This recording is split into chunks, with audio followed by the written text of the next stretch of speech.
Yes, but. Thanks. Yep.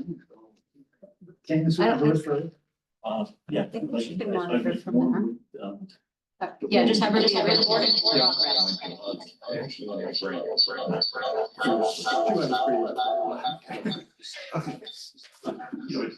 Something I struggle with, I have places on my legs from 5 to 10. You what? From middle. Maybe send Danielle that. I said, no. Struggle with that, stuff like that, and I bought it as. This is my computer bill. I can fix I that. have to. So we do have, Right. I wish. well, get you a beautiful. Ebony. Make a hose. Just pop a head on the end, or maybe a clam on the end for you.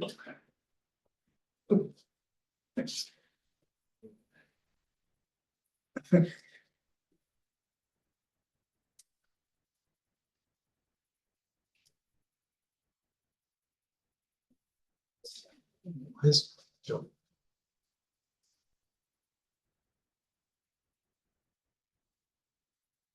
Eric.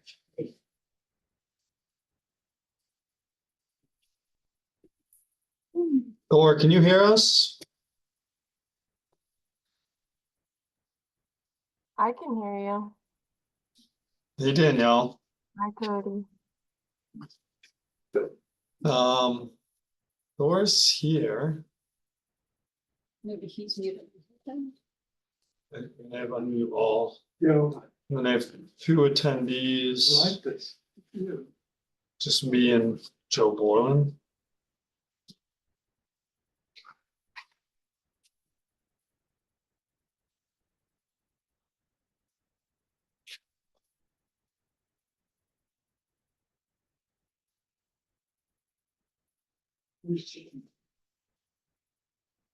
I'm not too sure about his Thor. Because he hasn't replied. Thor, can you hear us? It's gonna be a little bit, right? Mhm. Yes, very motivated. Wasn't so asleep. No, that's, I bumped into him at Market Oh, Basket. now his I didn't mic's see on. Everyone. You should be able to hear us, I think. That's the day I go. Yeah. You have children as well? I don't know, no, I just got engaged. Good for you. Thanks. Congratulations. Thanks. As I say, it's a surviving event. The three, yeah. I can hear, having trouble with the mic. Another suffering. This- That's a good one. I haven't heard that before. Oh, But yeah. really? Yeah. I don't like to look at it.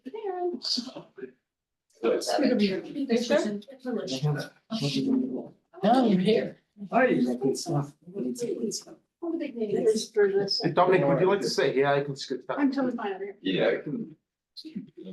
Wow, it's really warm. Or do you wanna- Yeah. That'd be great if you have one. Yoga stinks, Gabby. Yeah. What? So, Is it yeah. dangerous? Gabby, let's, anyone, Dave,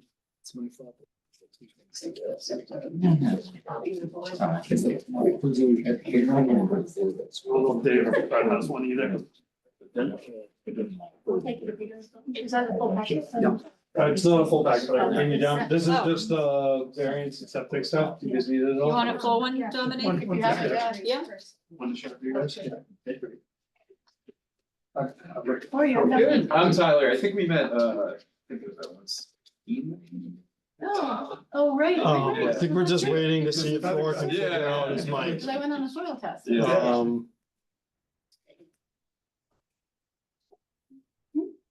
Oh, no, I'm so fine here. Absolutely. Thor, you having any luck? Hey, Dominic. Hi, Eric, how are you? Good. My wife's not so good. Pardon? My wife's not so good. How's your wife? She got good. I know, it's fun. Tyler, do you want me to bring up plans if you're talking about them on the big screen? That would be great, so everyone can see. It's up to you guys. Still waiting on Thor. Well, we have, He's here. He just said he's having problems with his mic. we have a quorum, so we can't start. Right. Is he Or on we the? do have a quorum, so we can Yeah, start, yeah. is what you're saying.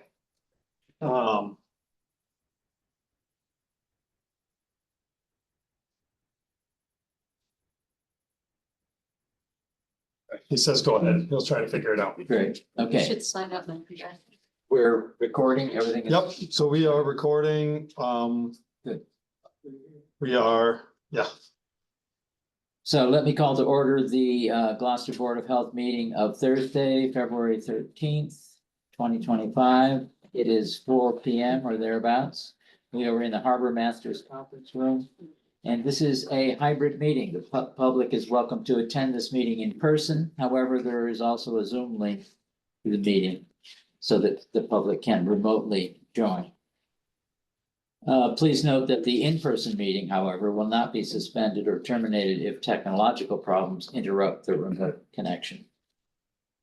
So the first thing we usually do is go around the table and each of us introduce ourselves. Cody? Cody Smith, sanitarian for the city of Gloucester. Gabrielle White, Assistant Health Director. Joe Rosa, Chair of the Board. Eric Kaplan, Vice Chair of the Board. Erin George, Board of Health Member. Dave Sargent, advisor. Fred Cowan, advising member. Dominique Curley, Director of Public Health. Do I go? Okay. Tyler Judd, engineer with Gateway Consultants. Connor Williamson, Assistant Title V Inspector. And we also have Thor, Akerley. Thor Ackerley, who is joining us, but is having problems with his microphone, so he We have cannot one- speak for himself. One guest behind you too. Excuse me. No problem. Bill Nardone, Parking Pastor.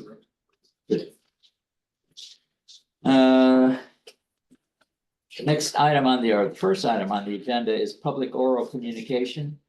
It's an opportunity for anyone in the public who wishes to speak on an item that is not on the agenda. Hello? Hello? Yep, Hey, Thor. yeah, we can hear you, Thor. Sorry, that was supposed to be a test. Sorry about that. You pass.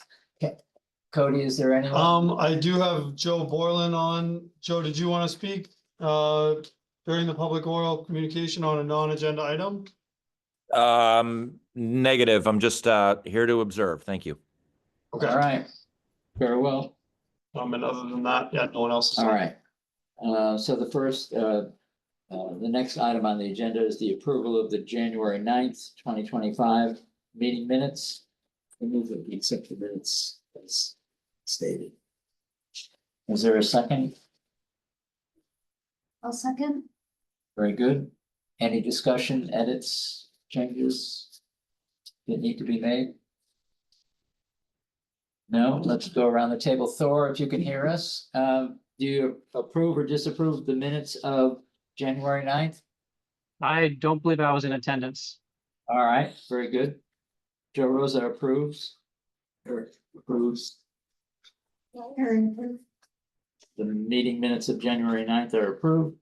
The next item on the agenda are the minutes of the January 23, 2025 minutes of the Septic Review Subcommittee.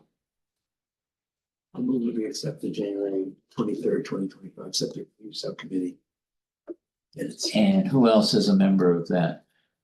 Thor, I was there. and you were there. Yeah, Aaron I was got there. to You pinch count, it, yes. you count. Okay, so do we I have will a second? second, yeah. Very good. So I was not there, so I will abstain from voting, but Thor, I presume you were there? I was actually not there either, so Okay, we'll have to table that, I guess, because we only have 2 votes. Well, 2 Oh, out of, because Marco was there, but Marco's not here tonight, no. all right, okay. The next item, the actual business of the meeting, regards variance and relief requests from regarding 2 Skipper Way. And are you? All right, well, hello, everyone, and thank you for being here. My name is Tyler Judd. I'm a PE with Gateway Consultants, and today I'm just gonna go through 4 projects that are requiring some sort of relief on the property to upgrade existing systems that are in failure. This Okay, one, hold on one second. yeah, I'll wait for it. Say 4 or 1? There's 4, yeah, we have 4 today. Cody, I can share, do you want me to share my screen with the plan? Yeah, for some reason, it's just not giving me the share settings, but I can. If you can do it, or I can close and reopen for myself. I'm not quite sure. Here we go.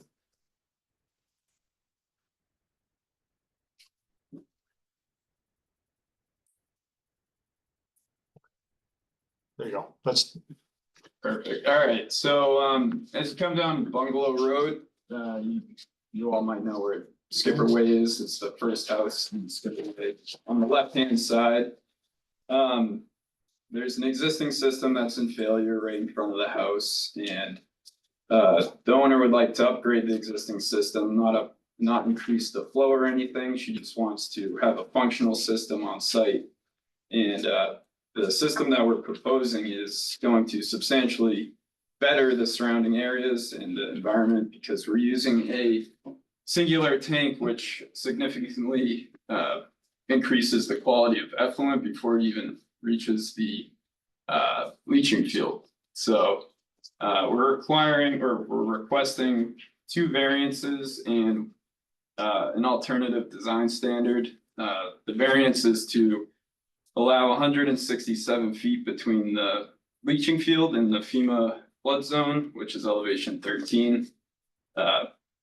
And the second one is to situate the septic components within a coastal dune, which I wasn't sure if it was a coastal dune, but confirmed with Cody. And I think we're gonna run with that area being a coastal dune from now on. And then the alternative design standard, which is allowed under standard conditions for remedial use, is to allow a 2-foot reduction from the separation of groundwater to the bottom of the leaching field. So we're providing 3 feet for the required 5 feet under Title V, but under standard conditions for secondary treatment units, we can drop it down a couple feet. And that's only because we don't want to cause drainage issues to Bungalow Road. It's already raised up a couple feet high. We have a wall around the proposed field. And so, yeah, that's a quick rundown of the project and the relief that we're requesting. So happy to answer any questions. Tyler, I am not familiar with where Skipper Way is. Sure. South of where the road is shown, is that water there? No, so have you ever gone down the private side of Wingersheek? Yeah. Wingersheek River, I guess it would be off of Atlantic. So as you're going down Atlantic, it's the first road on the right. So you go all the way down, you know how there's a pond on your left? If you're coming down Atlantic Street. Yeah. Or Atlantic Ave, you come down, it's probably half a mile down the road on the right, and then you take another right. So, if It's you wanna. almost like Coffin's Beach. It's like right up from Coffin's Beach. Yeah, Okay. yeah. If Cody, if you could zoom in on the locus, I don't know. yeah, Danielle, can you do that? I'm gonna sign up and sign back in. Actually, the map in the upper right corner. Yeah, so the locus in the right-hand corner. So it's the first right-hand turn, basically when you get onto the private side is Bungalow Road. And so you go down Bungalow Road and Skipper Way is your first street that's on the right. Goes up into a little cul-de-sac itself. So. Yeah, right before that turn onto Wingersheek Road, there's a bunch of streets over there. Ah, yes, okay.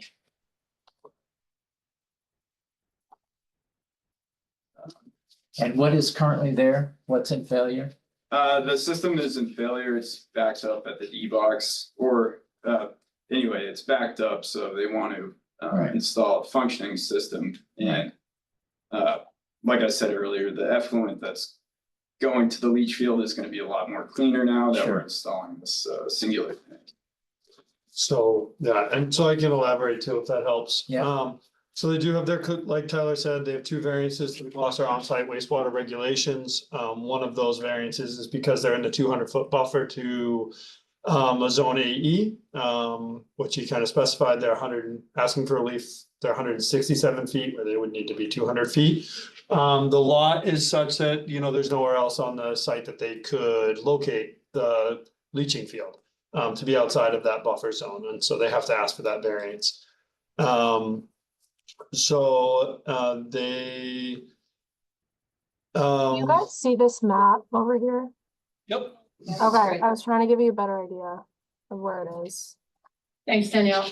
Mhm. So they couldn't locate it necessarily outside that buffer zone. The other Gloucester variance is that they are in a coastal dune. The soils in this location are mapped as coastal dune sediment soils, and that's why they're in the coastal dune. It's not an active dune per se. But the sediments itself dictate that it was a coastal dune basically.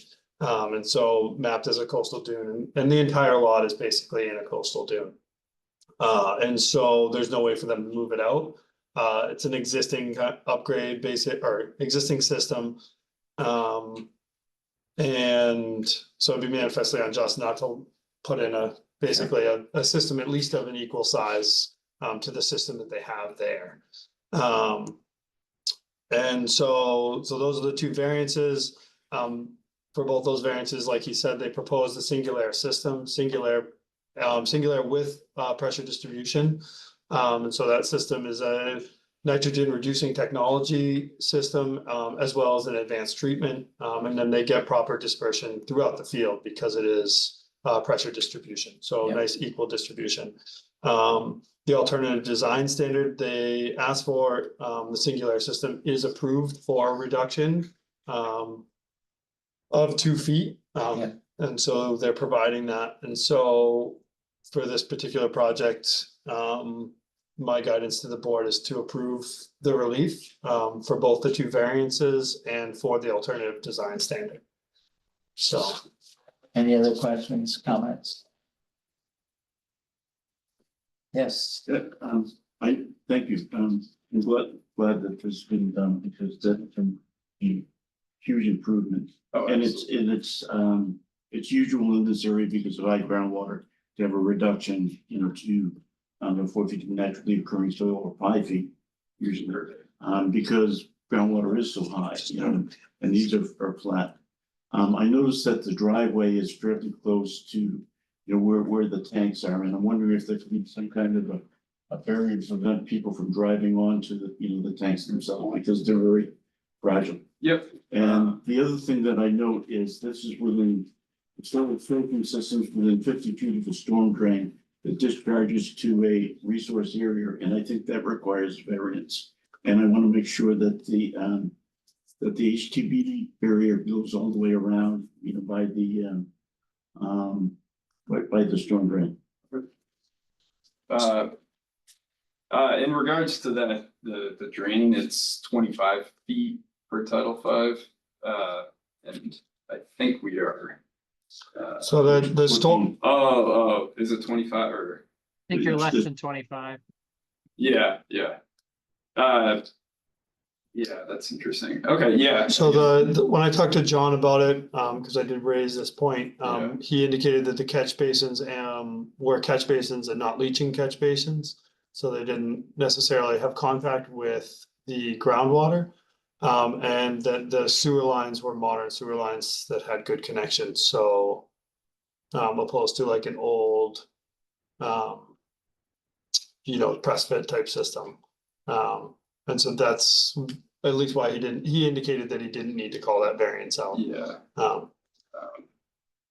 Is it a 25-foot for a leaching catch basin, but 10? I'm just. It's 25 feet for a leaching catch basin. I think under a local, it's 50 feet from a soil absorption system. And that, just that the storm drain line discharges to. It discharges to Sleepy Hollow. Right, and then to Jones River.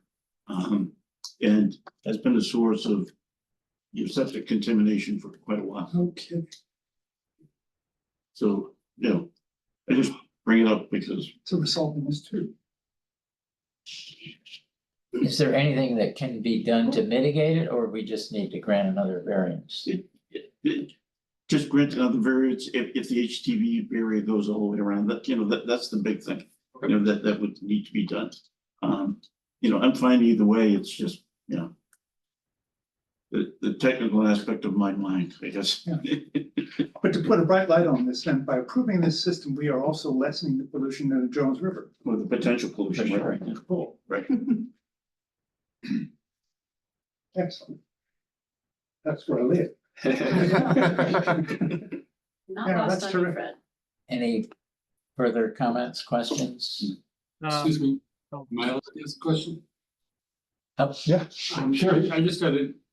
The current system, is it a 2-bedroom or 3-bedroom septic, and the new system will also be the same?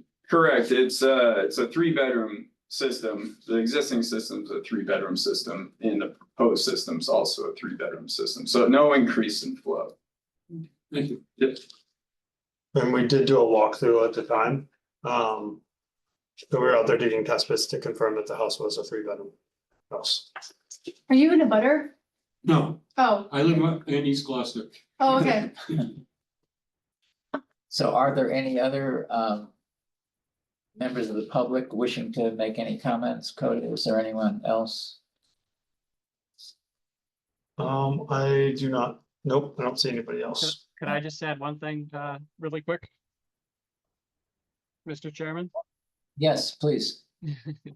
I don't think this will have to go to conservation. I could be wrong, but, I would suggest, Cody, just, although it's not in your purview all the time, just to inspect those erosion controls around the catch basins prior to construction, because, given where they discharge, I very often see, silt fence not be installed correctly and be useless. So, just the construction being so close to the catch basins, I would suggest, as a condition, just to inspect the siltation barrier prior to construction, or at least, close to it.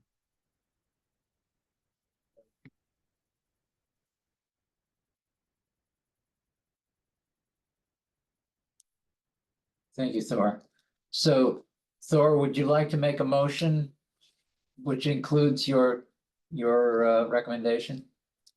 Yep, I'll motion to approve the septic system design repair plan at 2 Skipper Way with the variances noted on the agenda and design plan, with the condition that the sanitarian inspect the siltation barriers around the catch basins prior to construction commencing. Chair seconds the motion. Any discussion? The only thing to add would be if the board wanted to consider Dave's point about the impermeable barrier going all the way around. Right now, it goes around 3/4 of the system. That wasn't part of the original proposal. That's not. That's not on our plan right now. The original proposal shows that it's 3/4 of the way around. There's one slope where they're doing grading. And so on that slope, it could easily be something that I think could be adjusted. Didn't some kind of barrier to protect the tanks and all sprinkled across. Oh, right, yeah. Like rock, boulders, yeah. So let's. Very Part of it. Robert's Rules of Orders, but let's amend the existing motion to include the a barrier and Protection on the tanks. and some provision for preventing vehicles from driving over the tanks. Yeah, both boulders or trees. Or Yeah, whatever it is. I mean, that's a homeowner should appreciate that because Right. you ruin the tank. Oh, yeah. It's not over, yeah. It's never driven over, there's like a cobble edge there already, but Right. we could throw them in. We could throw the boulders in. There are people when you should never have company. Yeah. Drunk. Yeah. Takes one to know one. Cody, you have all 4 of them, barrier, protect the tank, barrier around, and the other 2, just so that I have my notes in case Bobby, Yes, can hear. yep, I have, those and the fact that we'll add the variance for the drain line. That's only 3. It's 50. There's only 3. We have driveway controls, barrier, drain line variance, and erosion controls around the Okay, catch great, basins. thank you. So I would move that is the existing motion. Is there a second to that? Second. Okay, all in favor? Thor, Lori, yes. Joe Rosa, yes. Earth Kaplan, yes. All right. The listed variances and the amendments made are approved. Thank you. Tyler, you're busy tonight. Yeah. Yeah, I got a few and then some more next week. Is this your first time coming to the board? No, I've been here, I haven't been here in a little bit, but I've done. Meetings too fast. The next item on the agenda refers to 555 Western Ave. Again, Tyler Judd. Yes, state my name for the record, Tyler Judd, I'm an engineer with Gateway Consultants. And, let me just. Tyler, can you hold for just, Danielle, could you pull up 555 and or make me a panelist so I can pull it up? Yep, I just Thank pulled you. it up, but I'll make it your No, that's- panelist too.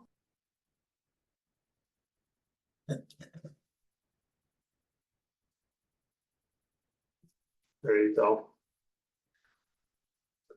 All right, All good? thank you. Go ahead. All right, very similar situation. There's a current system, however, it's not even a traditional system. It's really just it's like a pit and it doesn't have distribution laterals and all of that kind of stuff you would expect out of a good septic system. So, this is I believe it's a 5-bedroom dwelling. We're not increasing the flow or anything like that. We're still proposing a singular tank, but the singular tank's a little bit bigger than the previous one due to the existing flow coming out of the dwellings. So yeah, basically it comes out of the house, it goes into a singular tank into a 1,000-gallon pump chamber, and then from there it's pressure distributed evenly throughout a 3-lateral leaching field. If you can zoom in on that so everyone can see. It's Yeah, kinda I tough. don't know where that is though. Just zoom in kind of like, yeah, to the center of the page. Okay. Yeah. Right out towards the road a little. Yeah, yeah, Oh. down. And I'm a panelist now, so I can share here. Nice, yeah, so if you look at the rear of the house, that's where the effluent's coming from, and then it goes into a series of tanks, the singular tank, the pump chamber, and then it's pumped up towards Western Avenue. And the reason why we're pumping it back up there is because of the wetlands that you can see behind. So we're trying to get as far away from the wetlands as possible, where there is good soils. And this was really the only area we could test, and we got good soil depths and all that fun stuff, but we're still within the 100-foot buffer to the wetland. So we're gonna still need to go to Conservation Commission after this, but this is the first step in order to get this approved. So like I said, no increase in flow or anything like that, but we're looking for 2 variances and a local upgrade request. The variances that we're requesting are under the Gloucester regulations to allow for the singular tank, pump chamber, and leaching facility to be within 100 feet of the wetlands. And this is also a Title V variance request. And we provide 28 feet, 35 feet, 19 feet for the tanks and for the leaching field. And that's the only variance request we're looking for. And then we're looking for a local upgrade request. And under 310 CMR 15405 1B, we're looking to allow a 17-foot separation between the leaching facility and the foundation. We've looked at every different orientation for the field and we couldn't get to that 20-foot mark. So we're asking for, I guess, a 3-foot reduction there from the leaching field to the existing foundation. And then if we were to shift it at all or anything like that, then it's closer to the wetlands. So it's kind of we're in a tight area right there. So, yeah, those are the 2 requests we're really looking for, is to situate the leaching field within 20 feet of the existing foundation and to situate the septic components, the tank, the field, and the pump chamber within 100 feet. And again, this is an upgrade. It's an This is a upgrade. Failed system, or It's a failed system, it's clogged in the D box, so they're trying to, or it's clogged on the actual sewer laterals, so there's no proper distribution happening. Cody? Yeah, I mean, so it is a failed system. We inspected it when we were out there. It's just a cesspool. It's actively overflowing into the wetlands at times, and so they have been pumping it to try to mitigate that, I believe. You know, when we were out there, it still had some distance between the drop pipe and that, because we lifted it just to do an inspection. When we dug the test pits, I think basically the field is about as far away from the wetlands as they can kind of get. If they move closer to the wetlands, they might have to ask for reductions to the water table or reductions in field size. And so I think they're the furthest away from the wetlands, and we don't have a reduction in field size or a reduction to groundwater table.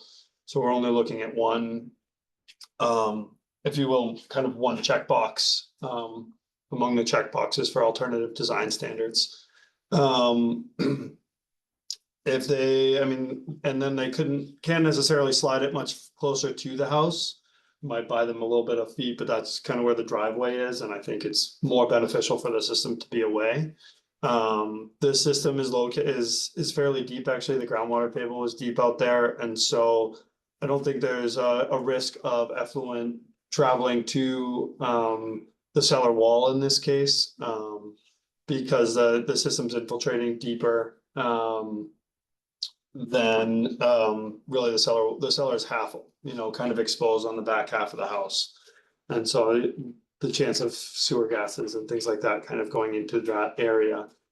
We could propose that they do not have an impermeable membrane on that side. They could install one on that side. They do have an impermeable membrane put on to the side where the wetlands are. But it only encompasses about 1/3 of the field. And so if the board felt like they needed a little bit more protection, either for the wetlands or for the building itself, we could have that barrier go around, although I don't know if it's really necessary in this case, given the soil conditions. So he went over the two variances that he's looking for, the local upgrade approval. So my recommendation basically is that we approve both the relief for the septic tanks to the wetlands, and approve the relief for the leaching field, and the local upgrade approval to the building, you know, with the condition that if the board wanted to, we could put the membrane in. Although, like I said, I don't know if it's necessary in this case, given the soil conditions and the height of the cellar walls. It's a marked improvement from what they had, so. Yeah. Other comments, questions? Right, thank you. This will be a marked improvement, and I don't see that there's a need for the, you know, more of the HCV area. I noticed that the elevation, the bottom elevation of the test pit where there was rotted ledge is the same as the wetland. So essentially, you know, you got good depth there and good soil. And normally what happens is, when they built old roads, they did it at the toe of the slope before you got into mucky road. And that's probably the only place where you have good soil, is right there. If you go a little bit further down, you'll start getting into, you know, wetland soils. It's very similar to 605 Western that we dealt with, you know, within the last couple of years, Peter Smith's place, where it had to be right next to the road.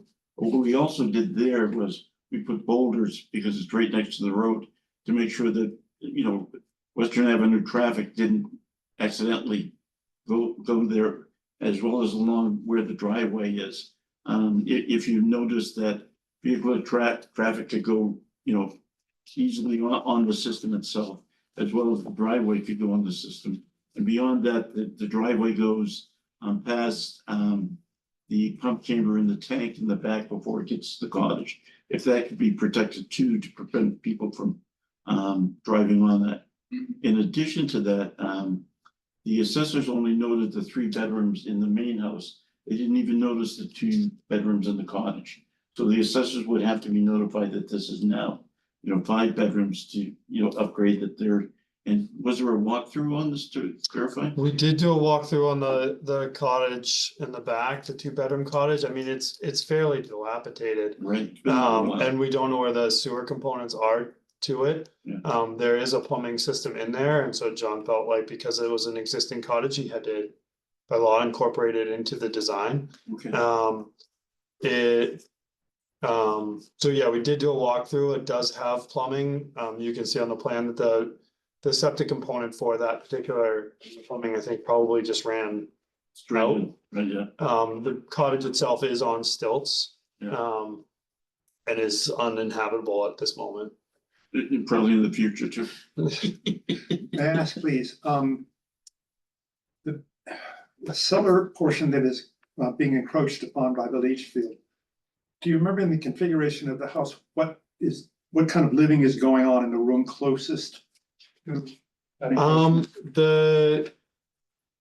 Towards the back of the house where the porch is, that's where there's like a kind of like a makeshift kitchen and a bedroom and such, like further out towards the road.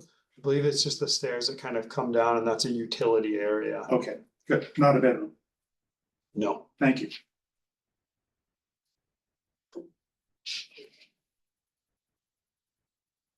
Other comments? Thor, did you have any comments? Nope, I don't. I agree with what's being proposed. Do we have a motion? I move that we accept the changes as noted. The variances, grant the variances. Second, Second,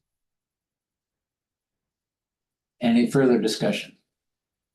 So the motion on the floor, as I understand it, Eric, are to accept the variances as written in the agenda. Yes. And maybe put the. So we want the boulders around the system. Right. That would be an addition, so. You agree with that? Yes, I should add that. All right. So the motion on the floor has been seconded that we approve the variances as listed for 555 Western Ave with the amendment that there be some barrier to what are the boulders needed by? Vehicular traffic. Sorry? Vehicular No, traffic. but to protect what component? Oh, the leaching. Protect the soil absorption system as well as the tank and. Oh, okay. So protect the system, basically. Okay. So any further discussion? Thor, voting? yes, Thor, yes. Joe Rosa, yes. Eric Kaplan, yes. Karen Ford, yes. Okay, Passes. the variances at 555 Western Ave are approved as listed in the agenda with the amendment to protect the system from vehicle traffic. The next item on the agenda Chairman, is, Mr. Chairman, can I just ask a quick question? I just want to confirm, is Bobby on the line? Yes, Or Bobby she is on the Okay, I line. just wanted to confirm. Thank you. next item on the agenda is regards 116 Magnolia Ave. This one you're familiar with.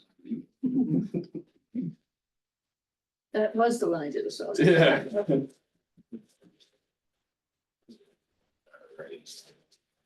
Three.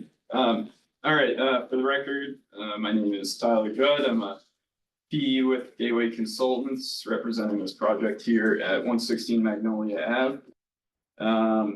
Yeah, so location wise, it's, let's say, halfway, a little bit further than halfway down Magnolia Ave on the right hand side. And so this one, we're not requesting any variances or anything like that. It's only an alternative design standard for reduction to the groundwater table. We're using a singular tank again with a pump to get even dispersion throughout the septic field. So the water quality is going to be very good before it even reaches the leaching field. And yeah, it's a pretty straightforward project. We've added boulders along the tanks and to protect it.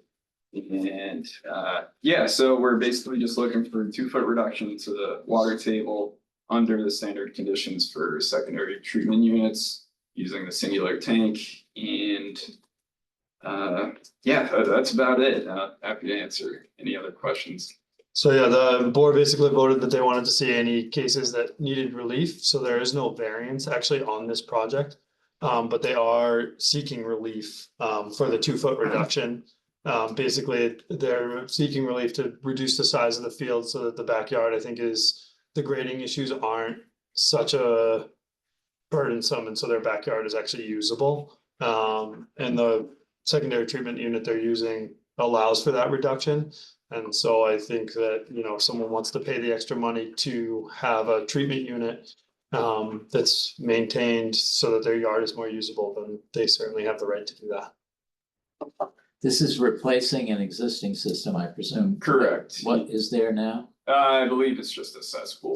Yeah, it's a tank it looks like a tank to a leaching pad. Yeah, when we were digging, we didn't find any sewer laterals for like a conventional system or anything like that, but there was a tank that. And there's a history of this system backing up into the house. Right. Right. The backyard was very soggy when we were there. Lovely. So any further comments? No comments. So this seems pretty straightforward. Can I have a motion? Move that we, Thor, did you want to say something? Nope, I was just gonna motion. Oh, okay, sorry. Go ahead, Thor, do you Oh, want to me, make? sorry. No, Eric, you finished. My bad. it's fine. It's on you, Eric. He wants you to start. Oh. I move that we accept. I guess it is a variance. Yes, so just relief, It's relief. okay, the relief request as noted. In the design. Second. Thor, you're in favor? Thor, yes. Joe Rosa, yes. Eric Kaplan, yes. Erin, yes. Okay. The request for 116 Magnolia is approved as written. The next item is 7 Seaview Ave.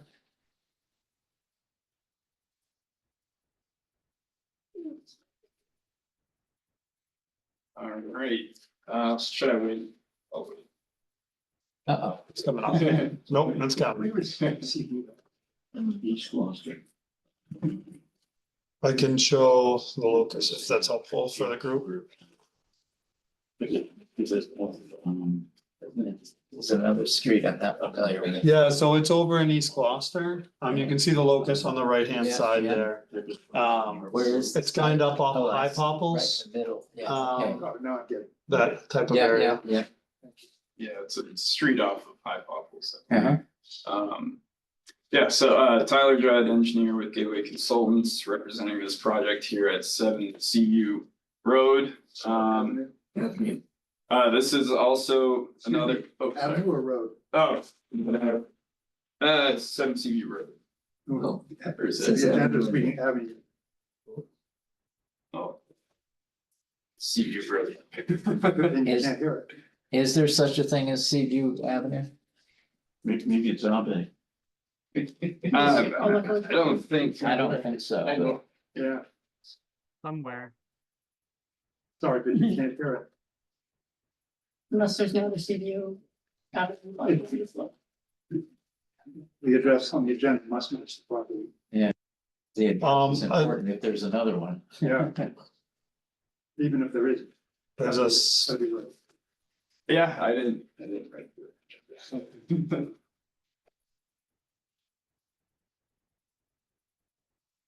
Well, So, I think were the abutters all notified of this? abutters don't need to be notified for this Okay. project. That's not a so- variance? So there is no variance for this project. And so I don't, So this, Cody, am I correct in saying that this falls under, the board's request that you review things? As you're new to the department, that normally sanitarian would just approve, is that correct? correct.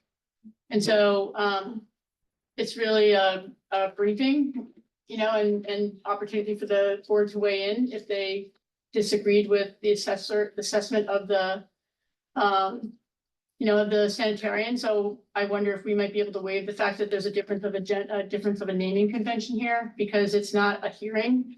It's an agenda item. It's, typo on an agenda item. I think in this case, there is no Seaview Lane, there's no Seaview Street, there's no Seaview Ave. in Gloucester. So there's only one Seaview. Seaview Road. Yes, which is Seaview Road. That's good, but it is important in general for the public to be aware of what's being discussed at the meeting. Says it on the Sorry, document, on the document. On the document, it's correct. It's And a all the typo by information, me. all the information that we sent in the packets to all of the board members, it's road, it's not avenue. It's Right, literally right. typo on the agenda. but the agenda that's publicly available is, That's good. should be correct. Accurate. But I agree that this is not a dramatic request. And so if everyone on the board is comfortable with proceeding as listed, I'm happy with doing that.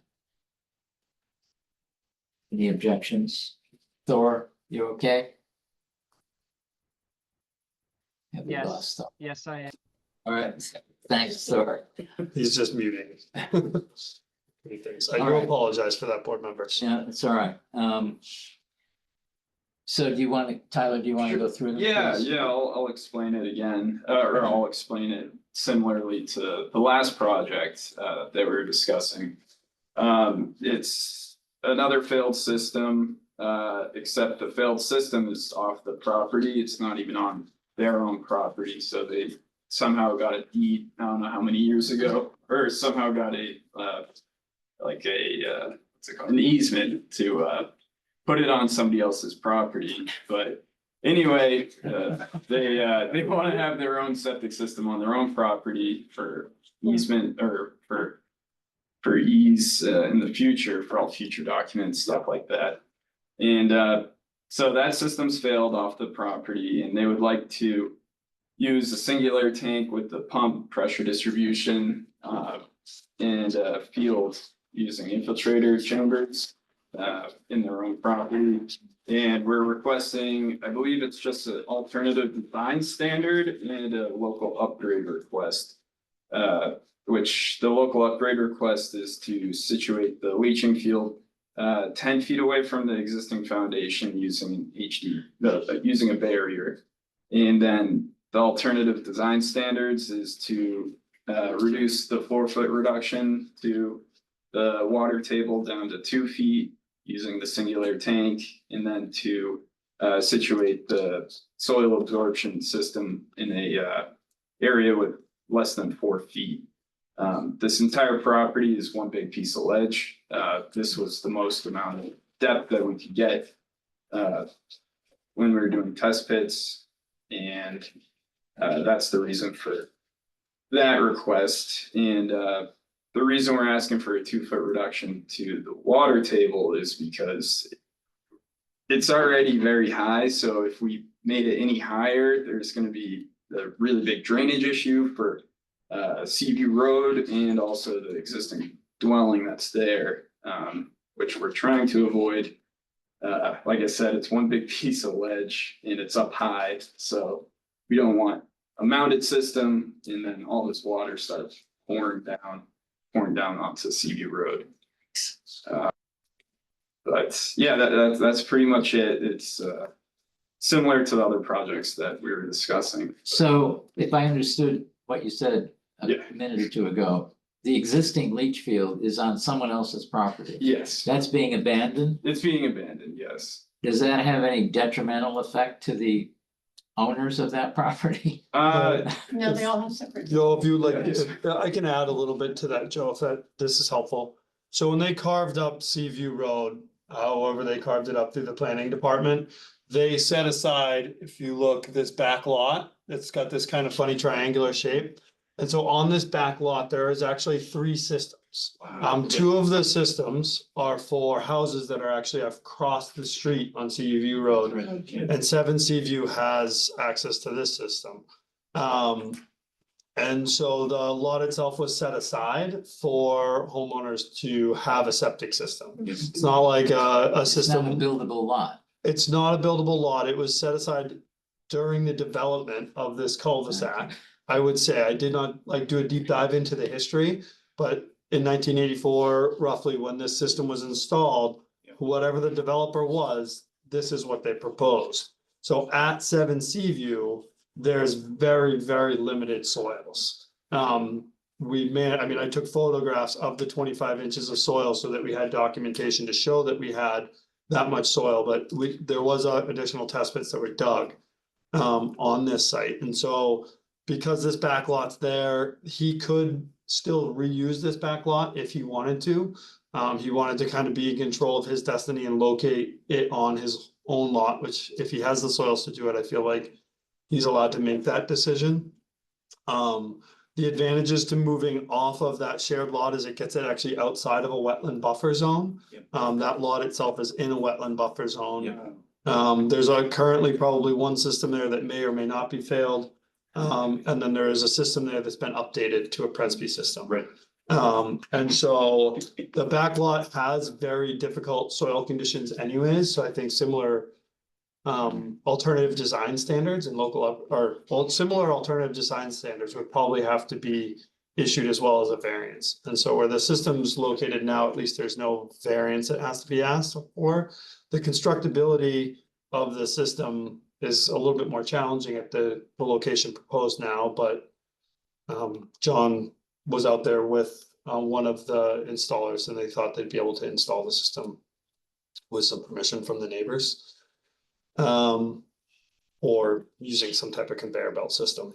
So, yeah, so they do have the local upgrade approval. They are providing the membrane.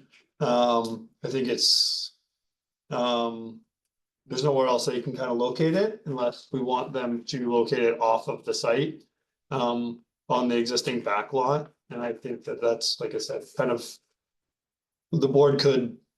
we could ask them to do that, but I don't see a reason to necessarily locate it further away. And on a shared lot per se, because I think there's a lot of difficulty having 3 shared beds. And the person who built the first bed in the row, basically down here, the sewer easement goes along this further property line to build these beds on this side. And so now there's a Presby system that's in the way for building and constructing these other 2 beds. And so it makes it a little bit more of a challenge anyways, and you have to go deeper into the wetlands. And so the singular system is approved for both the alternative design standards that they have proposed. Be manifestly unjust not to approve the system because it's an existing system. They're not asking for any added flow. So somebody who lives in their house has to have the ability to have a system that can at least service their home. It's my recommendation to the board to approve all 3 reliefs. 60,000. The system, How much they cost? I'm not too sure this system in particular. I think a standard system like this might, be somewhere in the $50,000 range. I think this system will probably run more, because of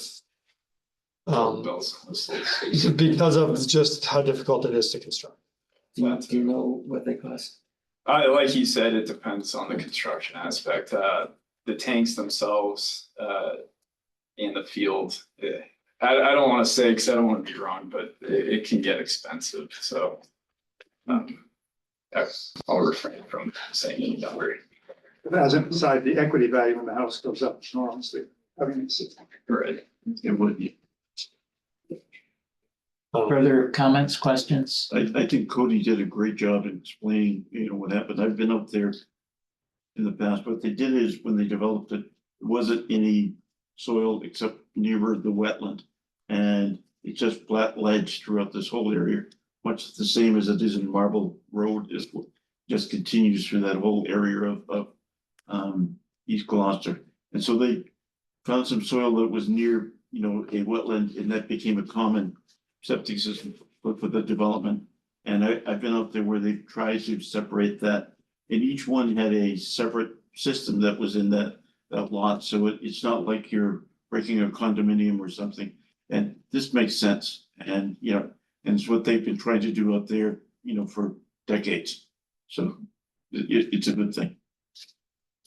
Yep, I completely agree. I was the sanitarian when they did one of the ones across the street, the repairs, and it was a bit of a disaster. I think there was fear too that the back lot there wouldn't have adequate space for everyone to upgrade their systems because the soil wasn't particularly good either. So probably, it's definitely for the best to keep it where it is here in this lot. So do we have a motion?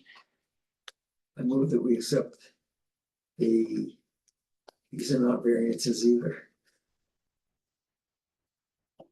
The relief. So you can move to, it's because the board basically wanted to see relief stuff from the sanitarian until they felt the sanitarian was up to speed. And that's why I'm here. And I would add that before you guys move, I would say that, move with the condition of the correction to the agenda item from Ave to road. So I move that it be changed to C7 Senior Road and allow the relief requests. As As written. written. Thor, your vote? Or yes. DeRosa, yes. Or Kaplan, yes. Aaron George, yes. Okay, all the I don't remember. requests as written in the agenda are granted. So Tyler, I think you're done. Yeah, yeah. Yay. So see you guys next week. Right? I'll see you next week. Yes, on Friday. 3 and 4 next week. We have 3 for next week. Yes. Perfect voice for the recording secretary. Oh, God. I don't like listening to myself talk on tape. Most people don't. Something so. Yeah, I thank can you. imagine you sound much more. Yes. We'll just pause for a minute. I'll pick back up and then.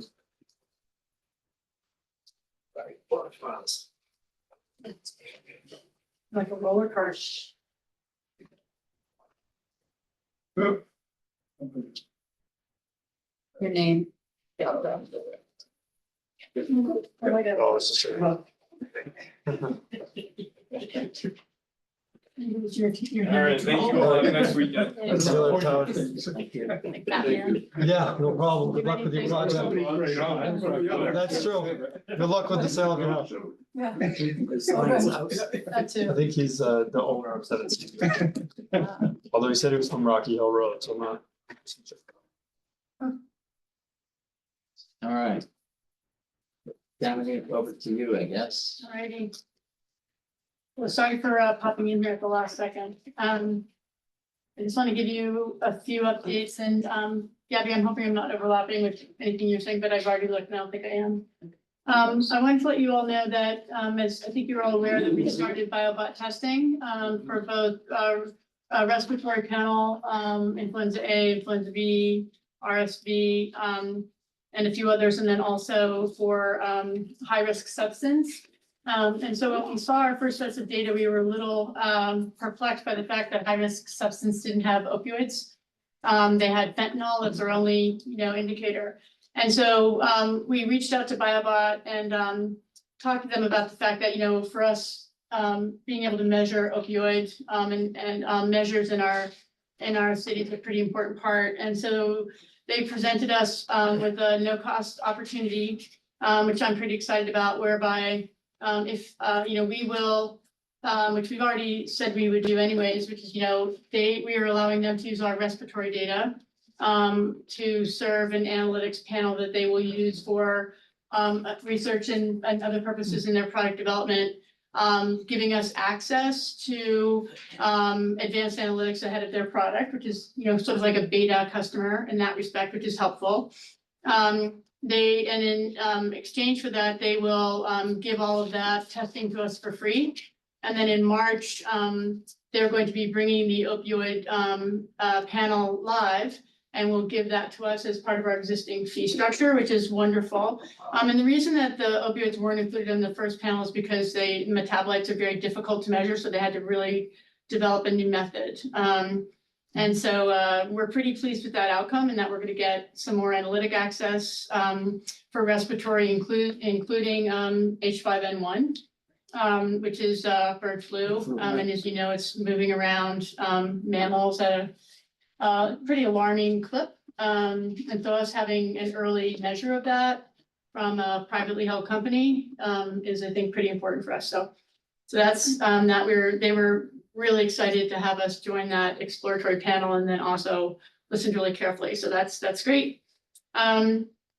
I wanted to also let you know that this week we met with, I think, over 25, and Aaron was in the room, 25 leaders of community organizations across the city, meeting with them, the mayor, the chief of police, the school superintendent, our director of Gloucester, for public housing, and then also Jason Andre from Addison Gilbert, VP of Ops at Addison Gilbert, meeting on matters of immigration and helping the community understand the role that the municipality plays in that, which is fairly limited because it's a federal law, not a state law, and we don't, we don't need to or have any role in playing surrounding how the federal, government might come and extract people, but we did have a nice information exchange. All of those department heads spoke about the impact of immigration law on their particular area. And then we went around the room and other community leaders weighed in. And so from here, we're gonna, just sort of set up a centralized location where information can be exchanged, probably via the public library, which runs this website that I always forget, forgive me, is it Gloucester? What's it called? Connections. Thank you. And oh, Gus, our former technology library. Thankfully you're in the room. Gloucester Connections, which is a nice way to be sure that centralized information is being disseminated and accurate information is being disseminated. So that was helpful. Aaron, I don't know if you want to add anything on that. No, I heard extremely positive feedback from folks. I thought it was helpful. I think the presence of the mayor and the chief of police were really welcomed, as well as the commentary they provided. And I know people appreciated your facilitation of the meeting, so I've only heard good things. So, Okay. yeah.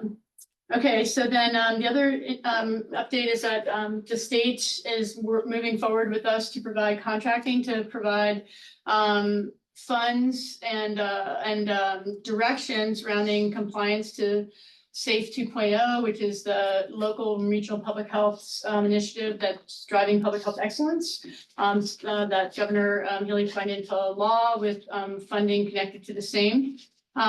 We are talking actively with Manchester by the Sea, and there's rumors that Essex also wants to come join us, but we would work as a collaborative set of communities, taking state dollars to help us be more effective in all things in the area of public health excellence. So everything from the work that we do that you see in this room from the inspectional services side to Chelsea's team on the prevention side, and all the things that we can't get to operationally and topically. So that is moving forward in a calculated way. Thus far, we have the mayor's approval to engage in a contract whereby we can receive funds from the state. And the next action is to frame out, and I will of course bring the recommendation before the board, frame out how we want to operate across these communities and what initiatives we might want to take on, and gain your alignment on that before we move forward. But that's probably about $300,000 to $400,000 a year that we would be the administrator of, and working across 3 communities to move our efforts forward. It's, some people might say the state will be controlling you, but of course the state already controls us because we report to the state and are required to meet their law. So it's really funding to allow us to do the job that we're expected to do. But we still need to be very careful about what our promises are and the distraction that it might be for the work that we do, because we're fairly small as it relates to that. Any questions on that? Rockport included? Rockport is in a different one, unfortunately. Because some of them formed well before my time. I see. And we were sort of odd people out up here.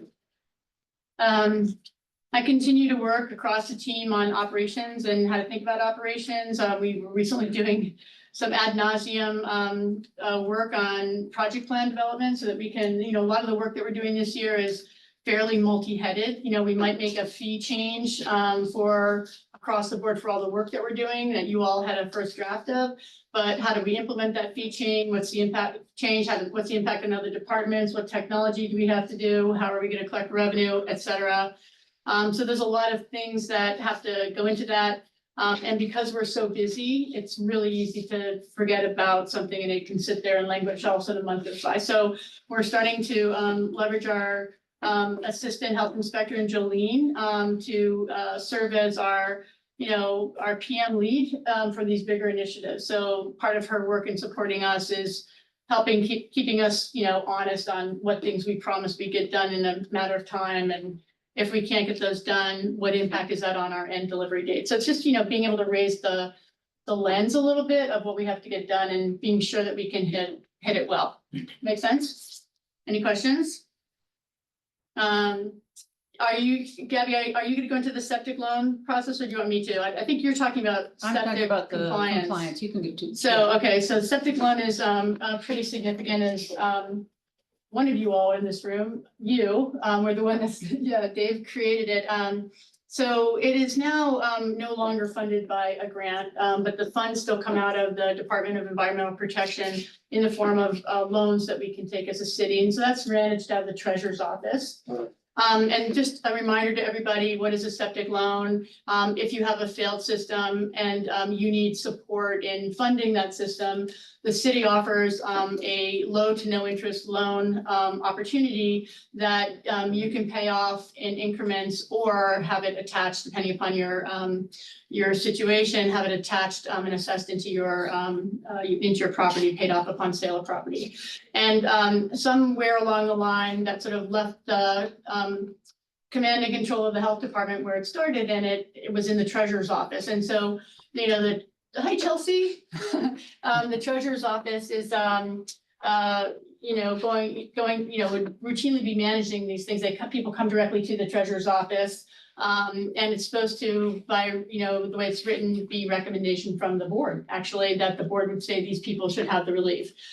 So there's a few places where we sort of diverted from the path of how it's meant to operate. So we met with the treasurer and we've lined on a way whereby we will be back in the business of recommending a person to the treasurer's office to go handle all of the, the logistical part of the loan and the assessment in the end. But then we will work directly with the, making sure that the plan design is submitted to the treasurer's office, and will also allow us to be sure that the scope surrounding how we will recognize that work is done is also acknowledged by us. So right now invoices come through our department, but we're very disconnected from what's happening.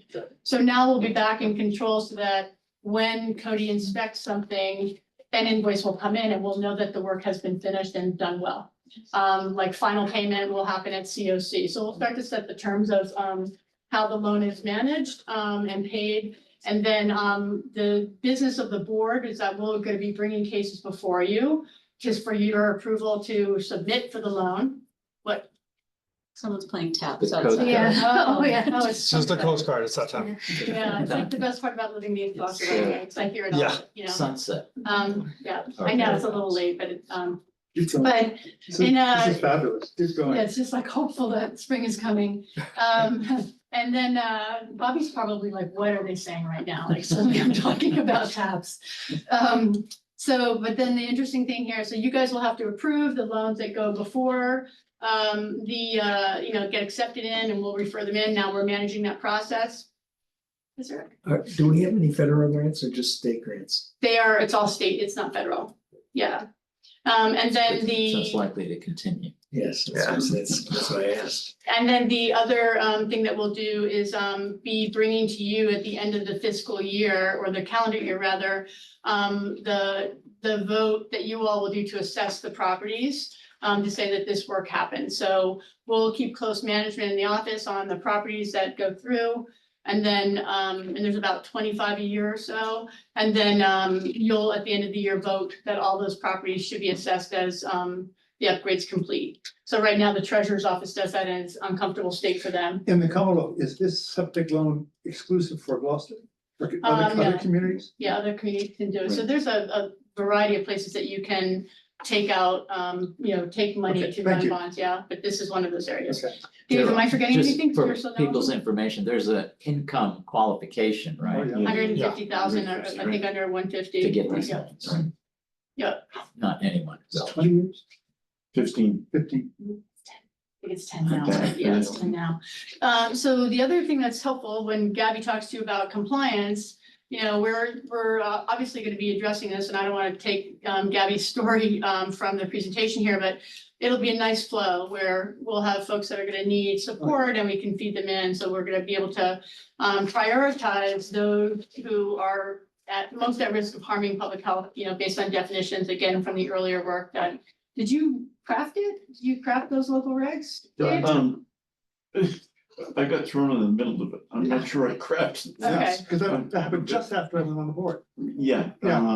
I was deeply involved in it. Sure was. Yeah. It wouldn't have happened without him, I can tell you. Well, it was, I think it's also important to mention that the state has income tax credit for people with fixed systems. to Try to upgrade. Oh, as well. thank you. Right. Did you hear that? I didn't I asked know that. Connor, did you hear that? It's good. Yeah, I Bad just for heard that. FAQs, you'll income tax credit for those who are doing septic upgrades, Yeah, separate and distinct from loans. Were you aware? But I think it's I wasn't also either. income, based as well. Yeah. Yeah, they have to wait till the system is complete before they can. But still, it's like, again, we're trying to be sure that when we're saying, hey, you really need to get this You wanna fixed, we help have them. the help in place, yeah. That's why it's called the health department. Compliance with the wastewater Great. management plan just skyrocketed once he developed this. I did. I could throw. Yeah, in the he's middle. got the solved it. So that is, we'll bring before you guys the final finish, like operation flow, but I wanted to give you a heads up on that.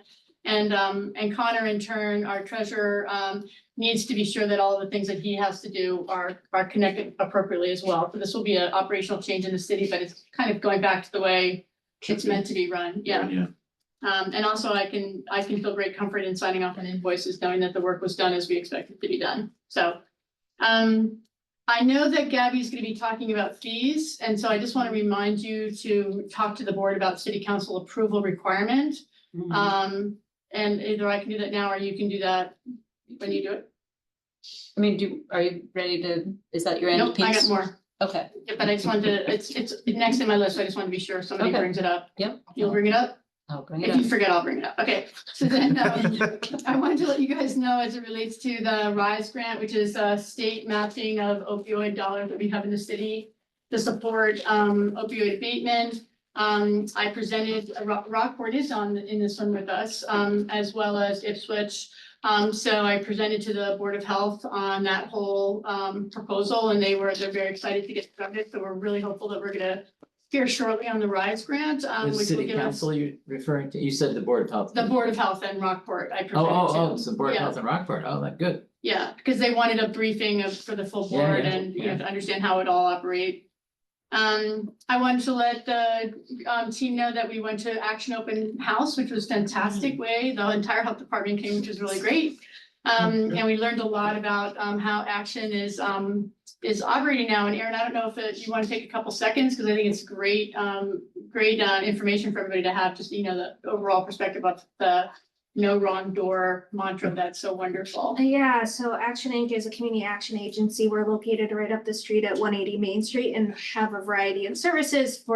Mainly our services are focused on the Cape Ann area, but they run from anything from tenant-based rental assistance, which the city supports, fuel assistance, we have education and job training. Action owns a number of properties in town. And we recently renovated the first floor of our building, so it's actually completely accessible and open to the community, and had lovely representation from the health department to see it, and we're really excited for it. So we're getting a lot more foot traffic and hope it continues. Yeah, it was just beautiful building and so many different services that it was really nice to hear firsthand. In fact, Aaron's gonna come and give a talk to the whole health department on the 19th. And, you know, provide a deeper briefing on how Action's operating so that we have a good understanding of all the services that, you know, it's a pretty lead community organization to support a lot of the health services in our community. So we're excited about that. And thank you, Aaron, for doing that.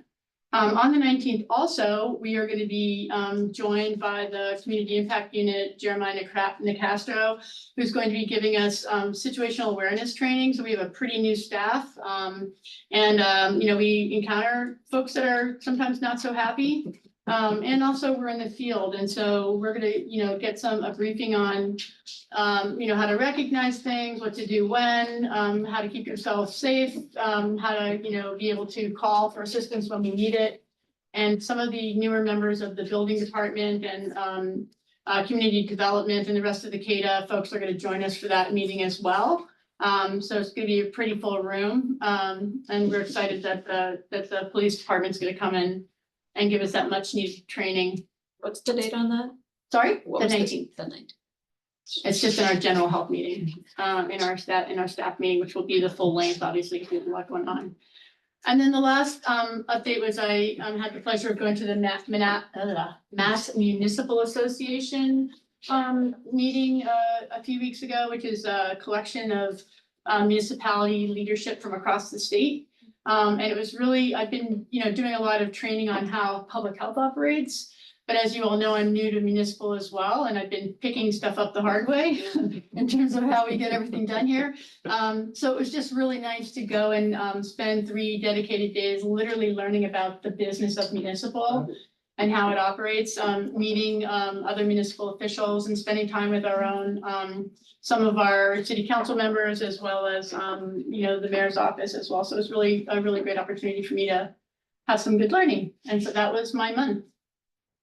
Lot more going on, but those are the big ones. Is that all? Busy at all. Yeah. You want me to go? It's up to Joe. He's driving. Oh, I'm sorry. Yeah, by all Okay. means, yes. Well, okay, great.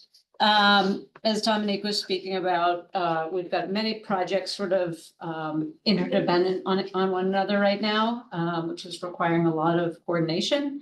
The first thing, we've updated you on all of these prior, so this is just an update where we are in time now.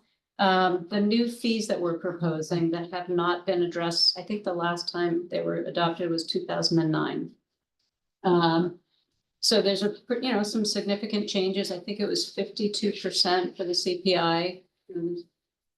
Times have changed.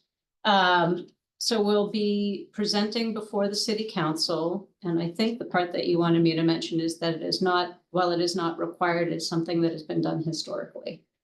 So, and again, I'm thankful to have historical board members here as well. So I should have just said it before. So we've confirmed that there is no requirement in our city ordinance or our charter that says the health department needs to gain approval like all other departments do from the city council. Exactly. Okay, and we can't find anything in our regulations or in any state regulations that say it's required. So I believe it's a board vote. And you all have theoretically already reviewed them and said, do what you need to do so that you are, I think we presented the entire process to you a few meetings ago, right? And you all said, go forward. So we are gonna respect the fact that the city council wants to know about it, primarily because it has revenue impact on the city. And take their, their feedback, but it's not required. It's your vote that is required. And so I don't know, Joe, if you want to, knowing that, take another look at things, or if you were fine with us, briefing you all, but at the same time proceeding to brief the city council. Yeah, I'm fine with the latter. Okay. You have the last word is ready to be unveiled to us or Yes, not? pretty much. Right now, we're just working on a slide deck. I Okay, can, summarize it. so should we wait till the next meeting to approve things or? So you already voted to approve them. You Ah, guys, you yeah. did, but I'm just saying that when you did that, you thought that the city council was the ultimate voting authority. And so Right, I don't, because you are now the voting authority, I don't know if you want to have another look at them. Our approach is still the same. We've just, we have more information to be sure that we're honing in on the right number for each one. And I would say that there's only 2 call outs that we've changed significantly, and that is the way we are gonna, the fee structure for food and the fee structure for septic. And they will have more of a relationship to the time spent to do the Right. activity so that we can recoup the cost. Right. Not pay for service, but more aligned with. exactly. I think explaining that to the rest of the board members, I've seen the sausage making, so. Oh, right. It's, there used to be just single fees attached to pretty broad areas so some people were being asked to pay a lot of money for a relatively minor thing. And people with major issues paid the same amount. Correct. So an example would be a retail market, like a a CVS or something would be $250. As well as. For a food inspection. For a food permit. As well as the supermarket or the hospital or so one might take 6 hours 3 times a year, and one would take 1 time of year, 1 hour, but they had the same fee. So we structured, I developed a risk-based inspection model, which is what the state and the FDA use with that language. And now it's all spelled out by time equals cost. So, and very similarly, we did, for septic by complexity of system. Right, exactly. So the point is that, yes, the dollars are going up just based on inflation, if nothing else. But they're now attached to, the actual fee is attached to time spent on a particular issue. Right. Which is, I think, makes perfect sense Right. and should make the argument to city council, if one need be made, that these are not just willy-nilly increases that we all Right. like to have. Right, and as you can see from like the septic cases that come before you, the real complexity of these reviews that are Right. being done, and they take a lot of time. And also being able to, we obviously have the right to ask a homeowner to send out for a third-party review. But there's also situations where we want to be able to handle it internally, and if there's complexity to it, having the permit fee help fund for any outside counsel that we needed, so we don't have to, unless, it's very complex to be able to go outside. So it's right sizing scope. I think that's important. And then I know, Gabby, you're gonna be talking about the work we're doing, as it relates to rental as well. So that one in particular is a savings to the landowner, the apartment owner. So I don't know if you want to jump into that one. I think that's an Yeah, important so- example of where we're giving back rather than taking more. Exactly, so we speculate that there may be upwards of 5,000 rental units in the city. We have no way of knowing. But we do know that we're probably seeing 500 of them right now registering. So what we're trying to capture is a much broader audience, reduce the fee from 90 to 30 and make it a registry. So we create more of an educational relationship with them. We're still making them, sign acknowledgement of what their, state requirements are. We're also bundling access to grants and other opportunities for them to repair their apartments. And we're working in collaboration with the building department, who are rolling out their short-term rental regs.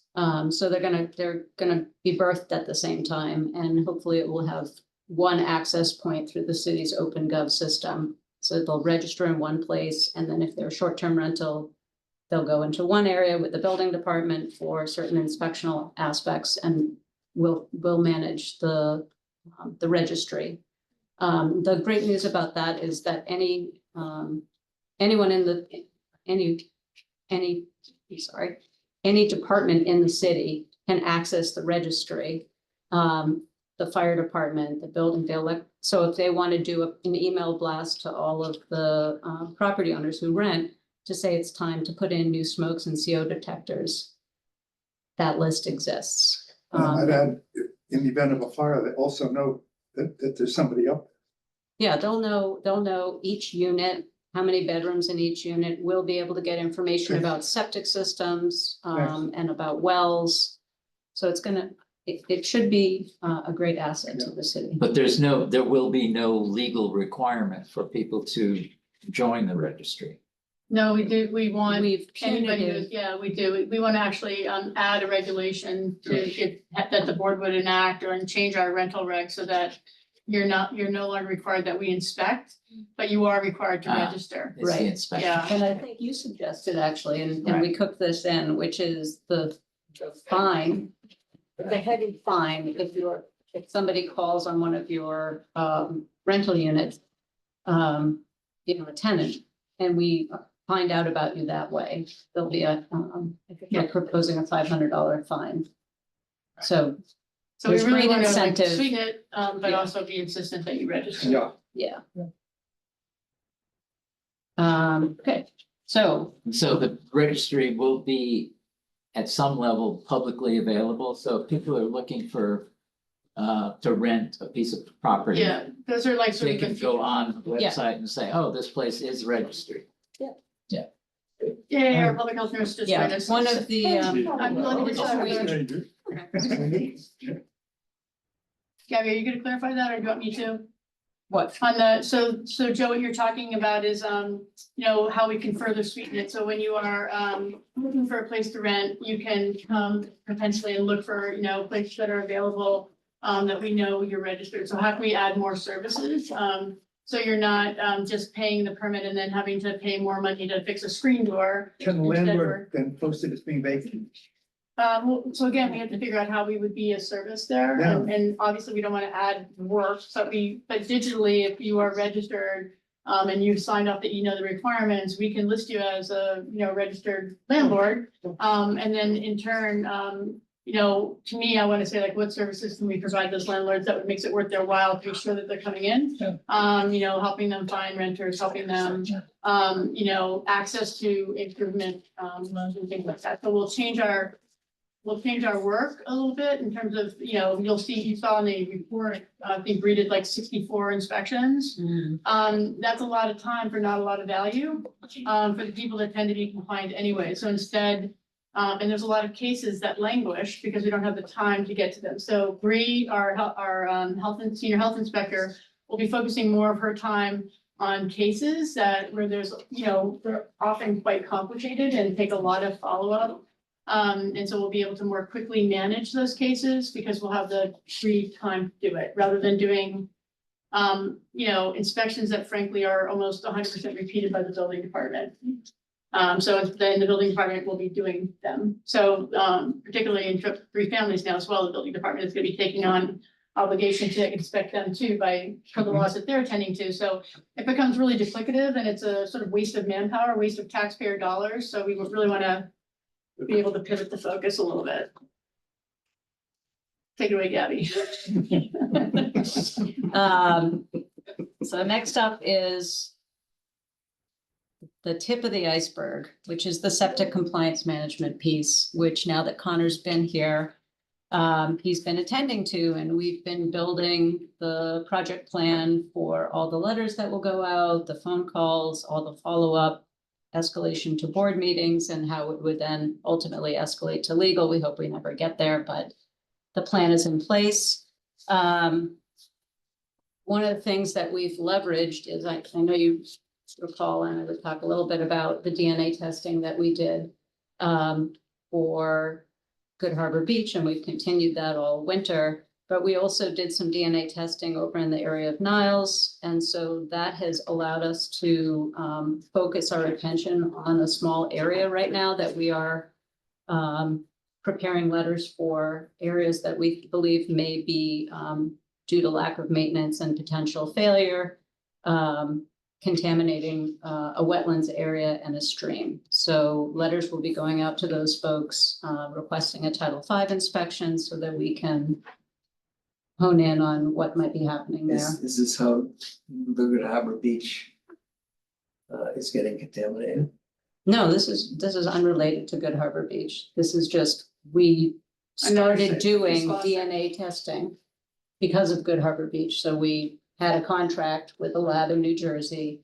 And since we had the capacity to do it, we looked further afield in areas we thought were at other areas of concern. We had met with Dave Sargent at length to talk about some history there. So we put the microscope there and didn't like what we saw. So we're doing some digging, and we'll be doing some enforcement, and Connor's been doing an amazing job. It's you keep pulling the string and there's more there. So It's going. yeah, but I think we'll probably be aligned to move forward after we meet with legal to make sure that they are aligned with us. Just in terms of process, not in terms of not the work that we've been doing investigatively is appropriate. It's just making sure that we have all of our actions are defensible in our move to help people be compliant. Yes. Because ultimately it'll end up on their desks if they're not, and they have to have all of the right things in Right, place. and I think that's something we're trying to cook into all of our processes.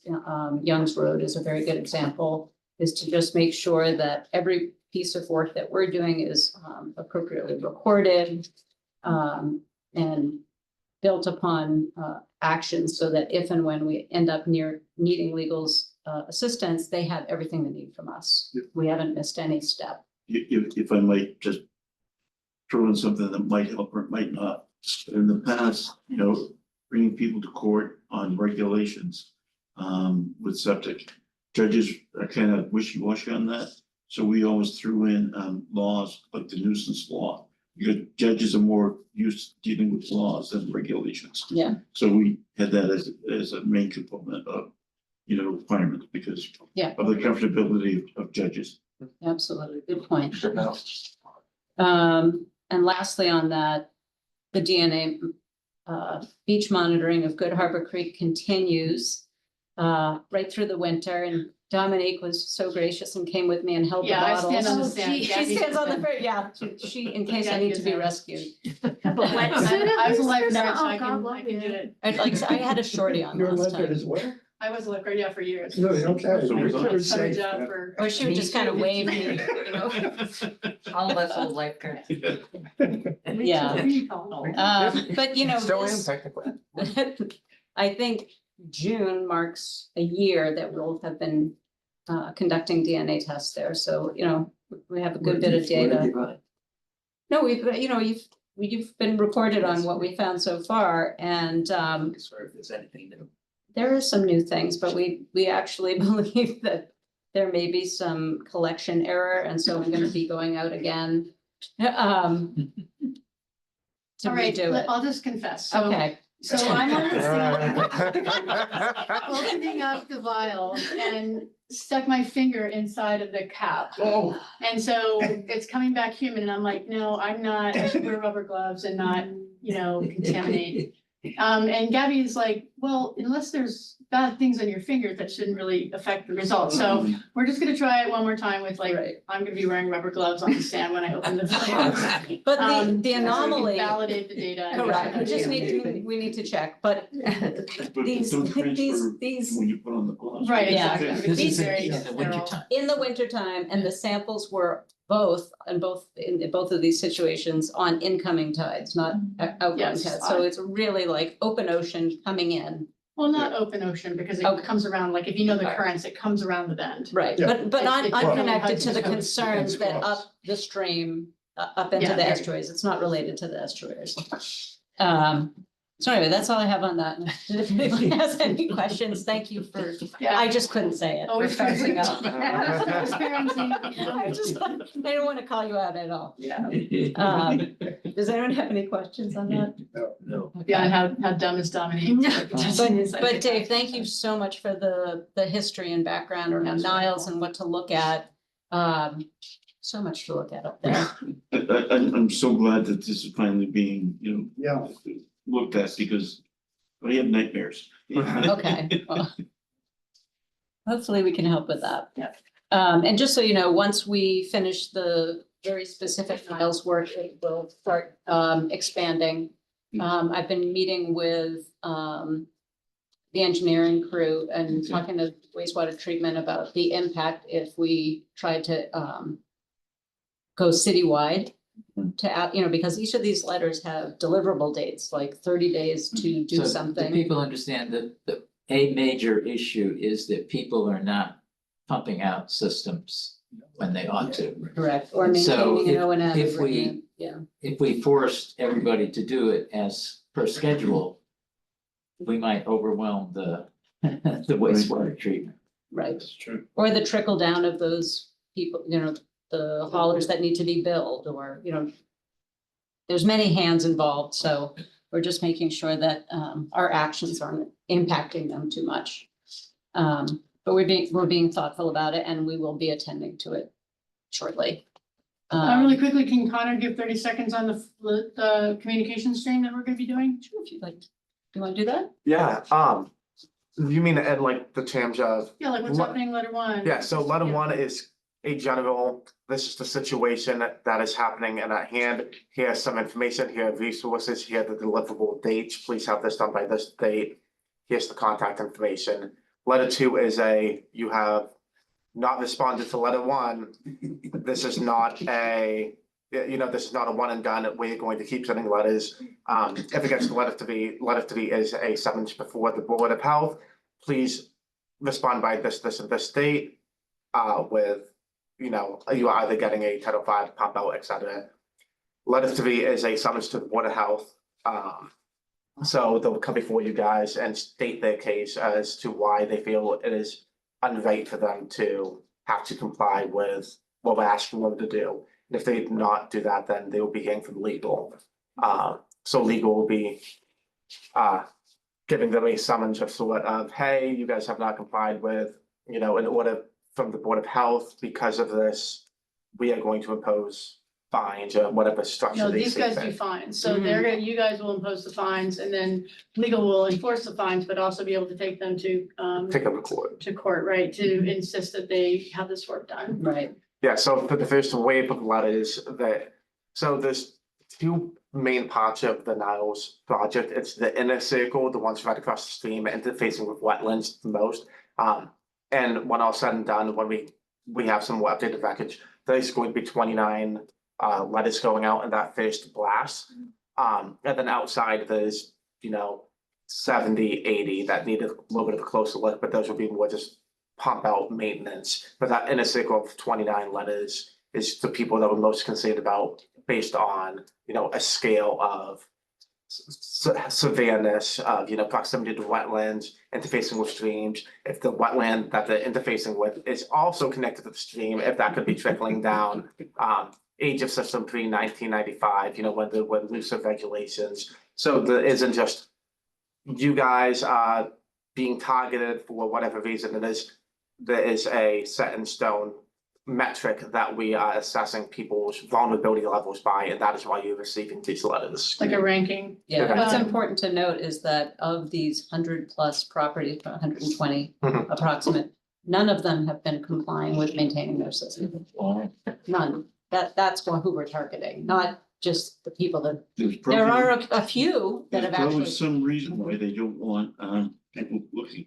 maybe, Yeah. it's all, it's all wetlands up there, I know, so. Yeah, but there are, some properties up there that it's not the entire area that, hasn't done anything. There are some properties that they had a pump out 3 weeks ago. They are not included in that blast, just Yeah. to, Mhm. And also we're adding a phone call, just to Yeah, be sure, sorry. like, After letter didn't read two. the mail, didn't read the mail, now we're gonna call and say, listen, the next step here is to bring you before the board, and we really wanna be sure you understand what's going on here, so personal outreach to every home as well. Yeah, there's also a frequently asked questions document overviewing all things septic, pump Pump out. outs aren't that expensive, but they do cost money. That's right. The septic loan doesn't cover. So We have- it does after you're involved in the septic loan process at point of installation, because you can't be granted the dollars until the approved design plan and the failed Title V is submitted.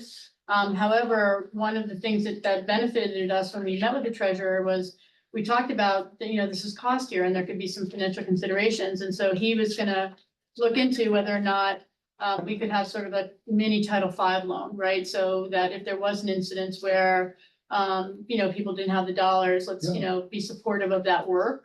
And also looking at whether or not, even maintenance in general, not that the health department would take on the obligation of maintenance, but that there might be, services that could be offered, that could be, perhaps assessed on your tax bill rather than coming out of your pocket, at X increments. So he's looking into that. I don't know if any of that's possible, which is why I didn't really want to bring it up until it was, but it's still, we're trying to find any place we can to help folks be compliant. Does that answer your question, Joe? Yeah, I mean, you cited just in this small area over 100 Yeah. sites that are delinquent. It's, In a very if we sensitive. go citywide, it's gonna be I don't know lots. that number. What is it, 35% are compliant or something small? the number's been varying as we've been getting more data, but about that. So under 50% of people are compliant. Yeah, definitely under That's it. 50%. Can say that. Significantly under 50%. With pump outs, not necessarily. With pump outs, you know, with lack of data, with, you know, us, based on the assumption that the data that we have is accurate and up to date. Yeah. Sometimes there's communication errors with, you know, they might not have sent out an O&M when they meant to, or they might have received a pump out, which may bump them into that non-compliant category based on that. So we also note in the letter, if you believe our records are incorrect, please send us data corroborating that you have done this. So. Any other questions on that? I'm guessing that the first letter is nice. It It is, Yes. and the And then it tone, gets progressively. exactly, and then we use red in the third letter. We So do, we used red in our first letter, but. okay, good to know, yeah, More red. yeah, It's a fuchsia. it becomes very clear through the letters, that we're not going away. Yeah. Right, so I think that in the past, the letters would go out, but there wasn't necessarily a second, third, fourth letter that increased in demand. So we're hoping that works. This is also something that probably would be useful to communicate to city council. Yes. Because one of the first things that's gonna happen is people are gonna Yes. call their city councilor. We also plan on doing a lot of educational blasts through social media and perhaps an article in the paper during this time so that it's it's in everyone's ear that we're doing a lot of outreach for septic compliance. Okay, so perhaps you've noticed, I don't know, that each of the regulatory reporting now look the same. So you should be able to follow them a little easier. Sorry it's taken so long for them to kind of get that way, but they are that way now. Can So you say, I think it's important to say why they're the same, like what are we because doing? you called it out.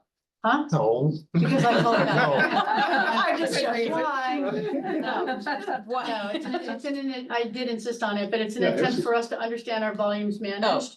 And be able to always consistently look at what's in the door, what's waiting to be touched, what's in process, how long it's taking, and then how many have we completed, so that we can start to break down where things are broken, how we can improve. You know, when I first came to the department, everybody had too much work to do and couldn't really talk about what that meant. And so we now know Yeah. where everybody's spending their time, not so that we can watch their time, but that so we can consistently help them improve and get rid of things that they shouldn't be doing, you know, et cetera, and remove barriers for us to operate efficiently. So it's an example of the operational improvements that we're putting in place. And I'm glad that Gabby interprets that as, Oh, I was just, I said so. I thought you were throwing me a. I thought it was an inside joke. I'm I don't sorry. operate It's that also way. the best way to make a persuasive argument for. Certainly Yeah. is. Oh, absolutely. Certainly is. Yeah, Or just for maintaining our staff levels. yeah. yeah. So as Dominic noted, Bree spends a lot of her time or has on building permits and rental inspection, rental dwelling certificates. The big notable things this time of year are housing complaints, mostly related to heat. She's done, she's got 4 from this past month. And I think she has 2 new ones this month. And then general nuisance complaints, always trash. For some reason, we've been getting a lot of feeding of wildlife, probably because it's winter and people are concerned about them. I had a great meeting with animal control officers, animal inspector, myself and Bree, just to talk about the overlap that we're seeing, who's getting called out on what, how can we best manage, you know, the feeding of seagulls in a neighborhood, et cetera. So that's it on housing, if anyone has. Half dead birds too. Oh, Taking I them home. thought can you were talk gonna about talk that. about that. I can talk. All right, you can talk about that. There's that. I don't only talk about live birds. She can talk about dead Well, it birds. was live. Oh, I'm sorry. You saw it too. So I'll start the story, you can end it. Cody, do you want to just talk about yours? Yeah, no, I can talk. So I mean, for septic, just reporting updates, like we had a lot of plan reviews that came in. We are all caught up basically, or almost all caught up. As of now, we only have 1 plan review that hasn't been reviewed.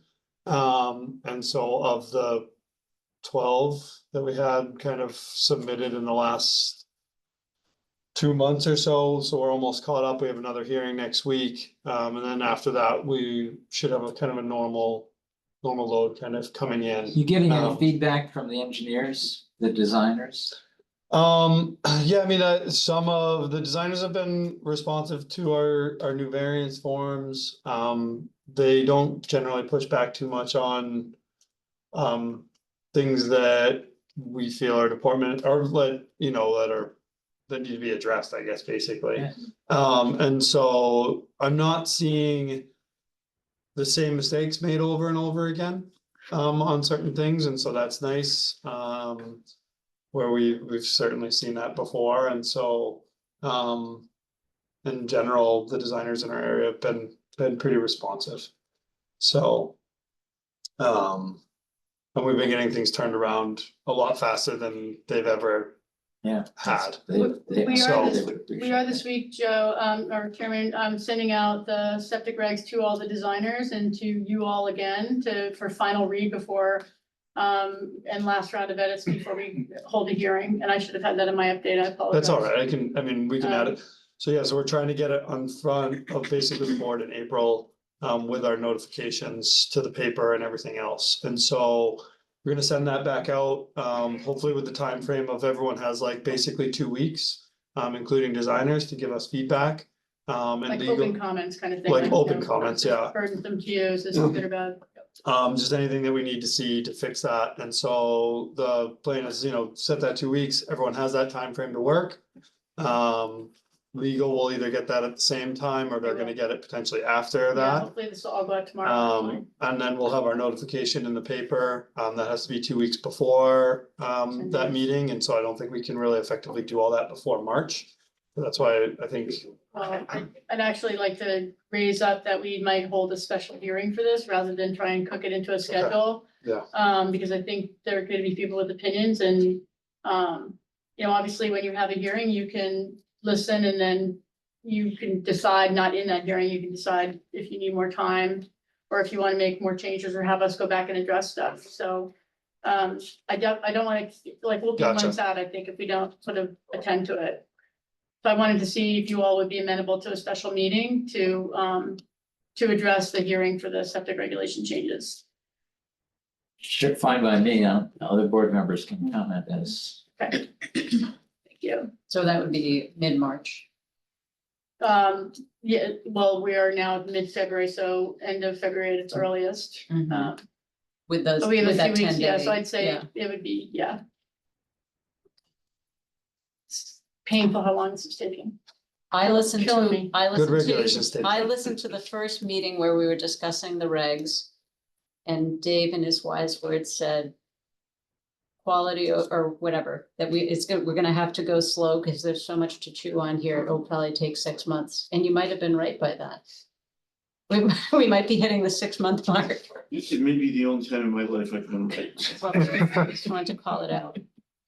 And then the only other thing to note is the septic transfer station.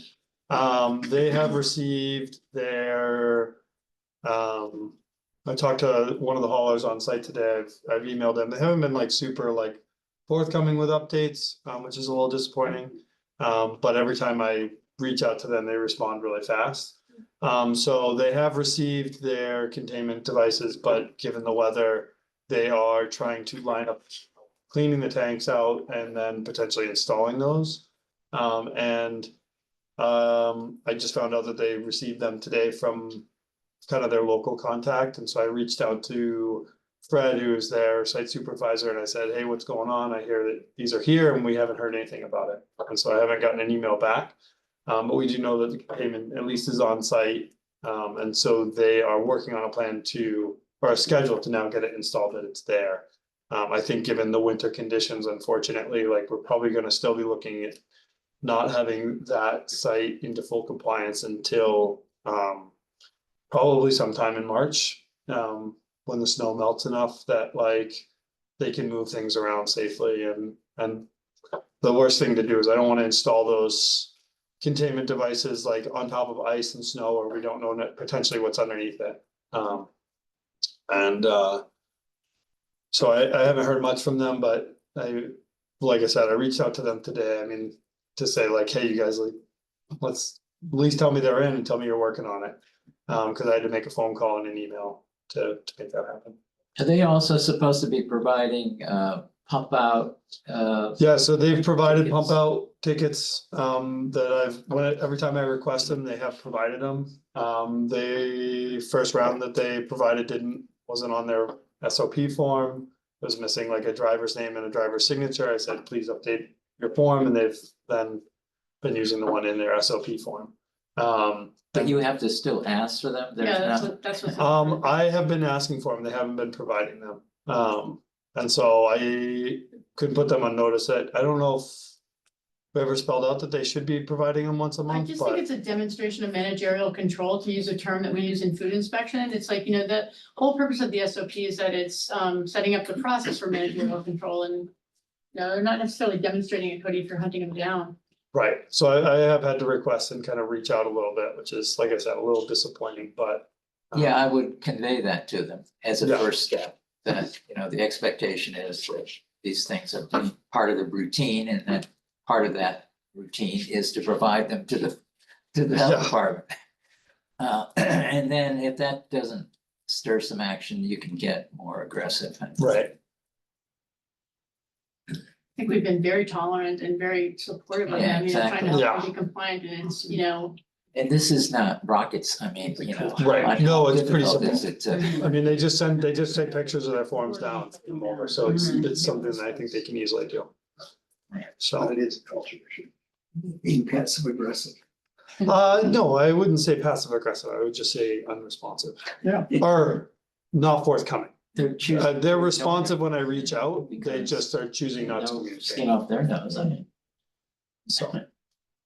And that's really all I have for septic. Yeah. we'll take an action item though to get back to you on how we're to communicate to them. So I think it is important that we don't drop it, that we are. Right, and I mean, I've been at least like reaching out to them and trying to stay, It shouldn't be your Up to job to date, do that, but- though. That's what's, by the way, it's a transfer station pays $25 in our current regulations. And think about all the time and effort that's gone into this. And again, they were so non-compliant, and the board almost shut them down, and the board gave them several mulligans to get it right, and they're still not, it's just inappropriate, I feel like we should be writing a formal letter to them and Mhm. just staying on them. I mean, and we could look at fining or things that might encourage them to be more forthcoming.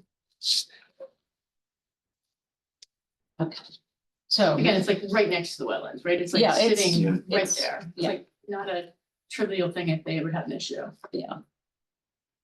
Moving on to food, nothing overly notable. We preload every month with 30 inspections. There was a backlog moving into January of 4 due to all of the annual permitting that happened in December. The in-process number in this report is gonna look low compared to future reports. Long discussion, but so when somebody does a routine inspection, that inspection is not considered closed until all violations are corrected.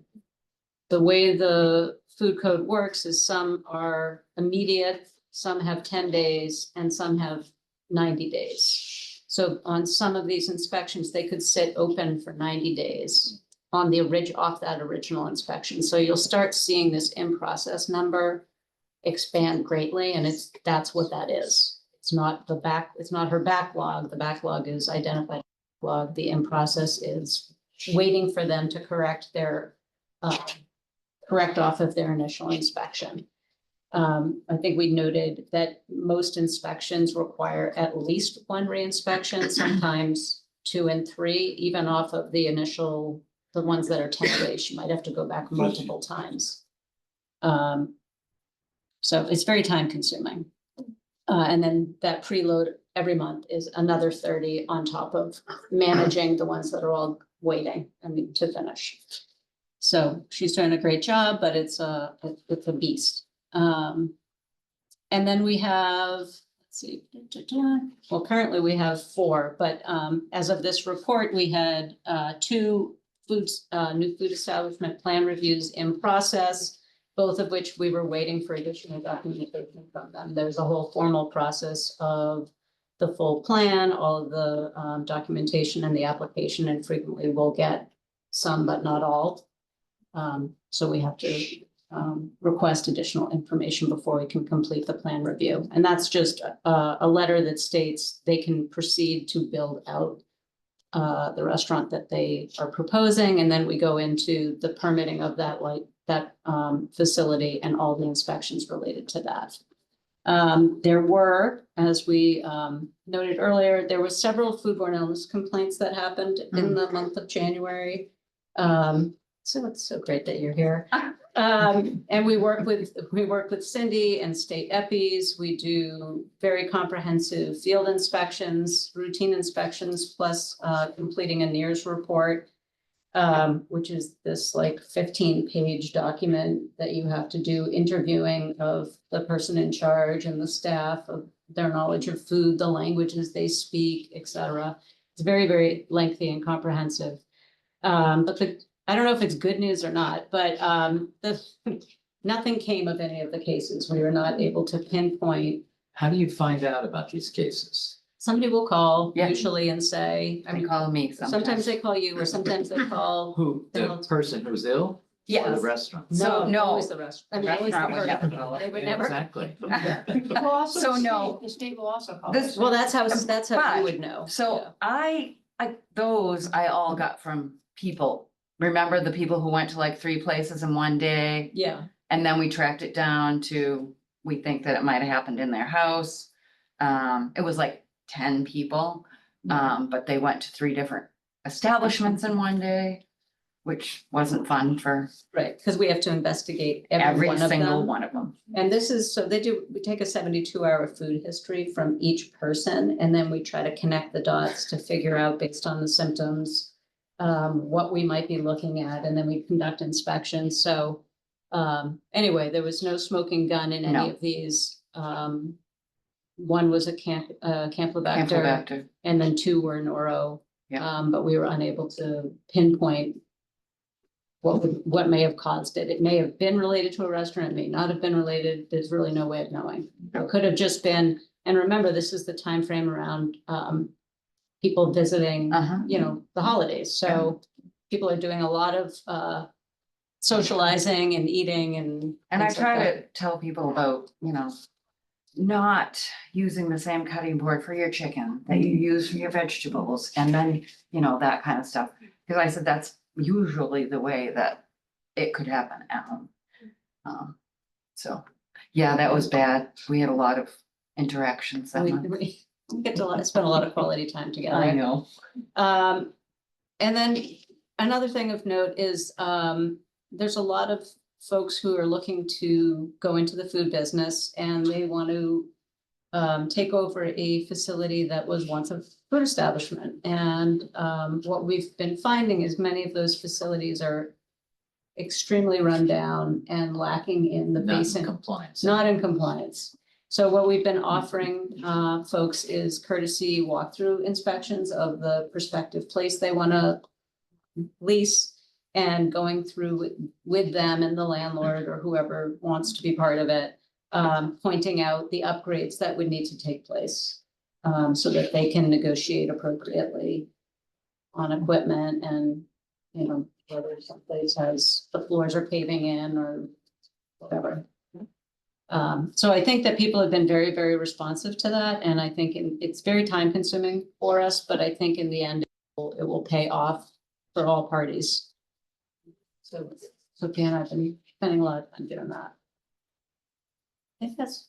So one more thing on food, we also have met with a local restaurateur who's sizable practitioner, and he brought up this really interesting point.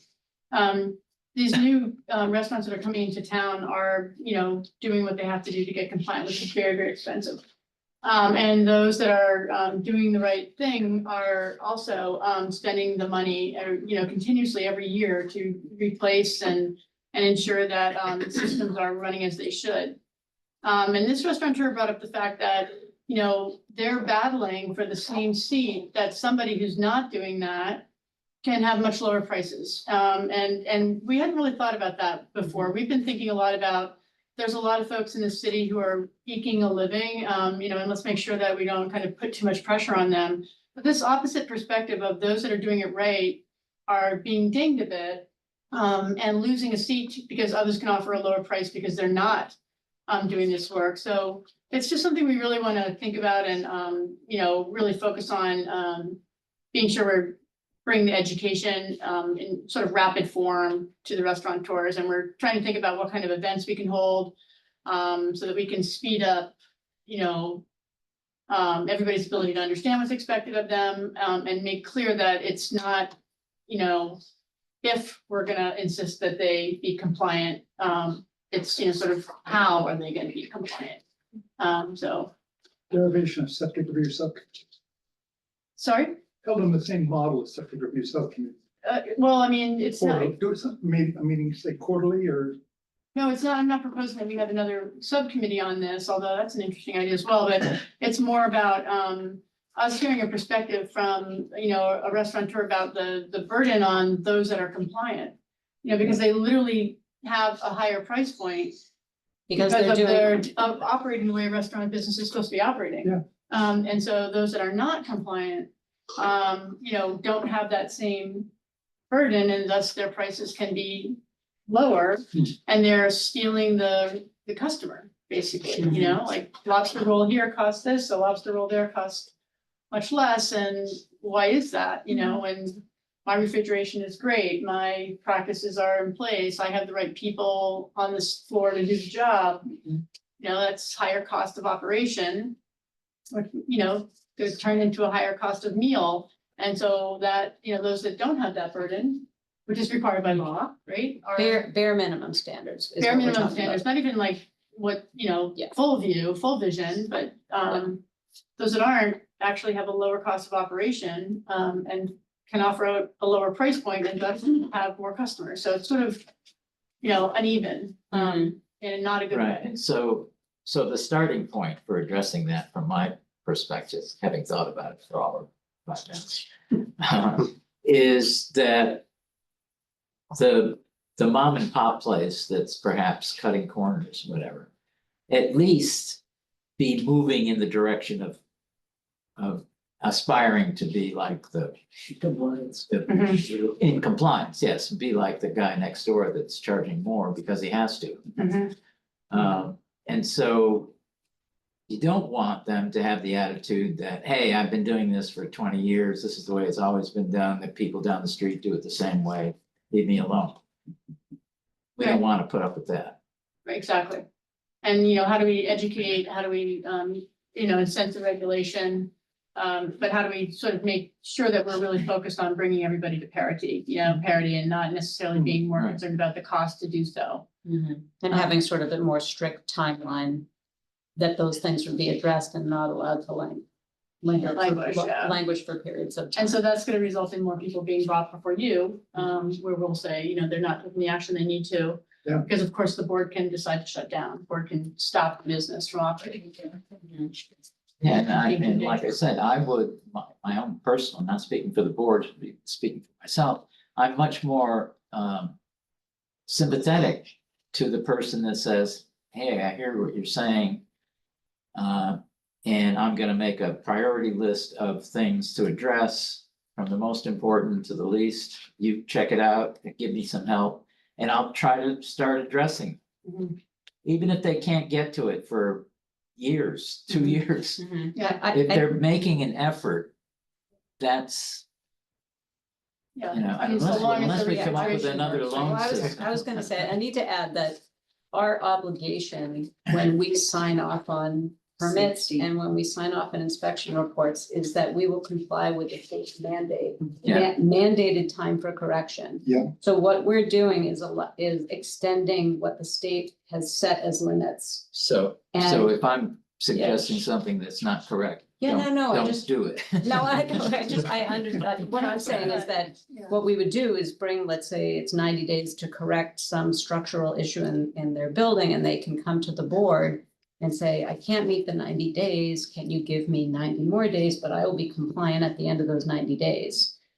that's a hard stop for them.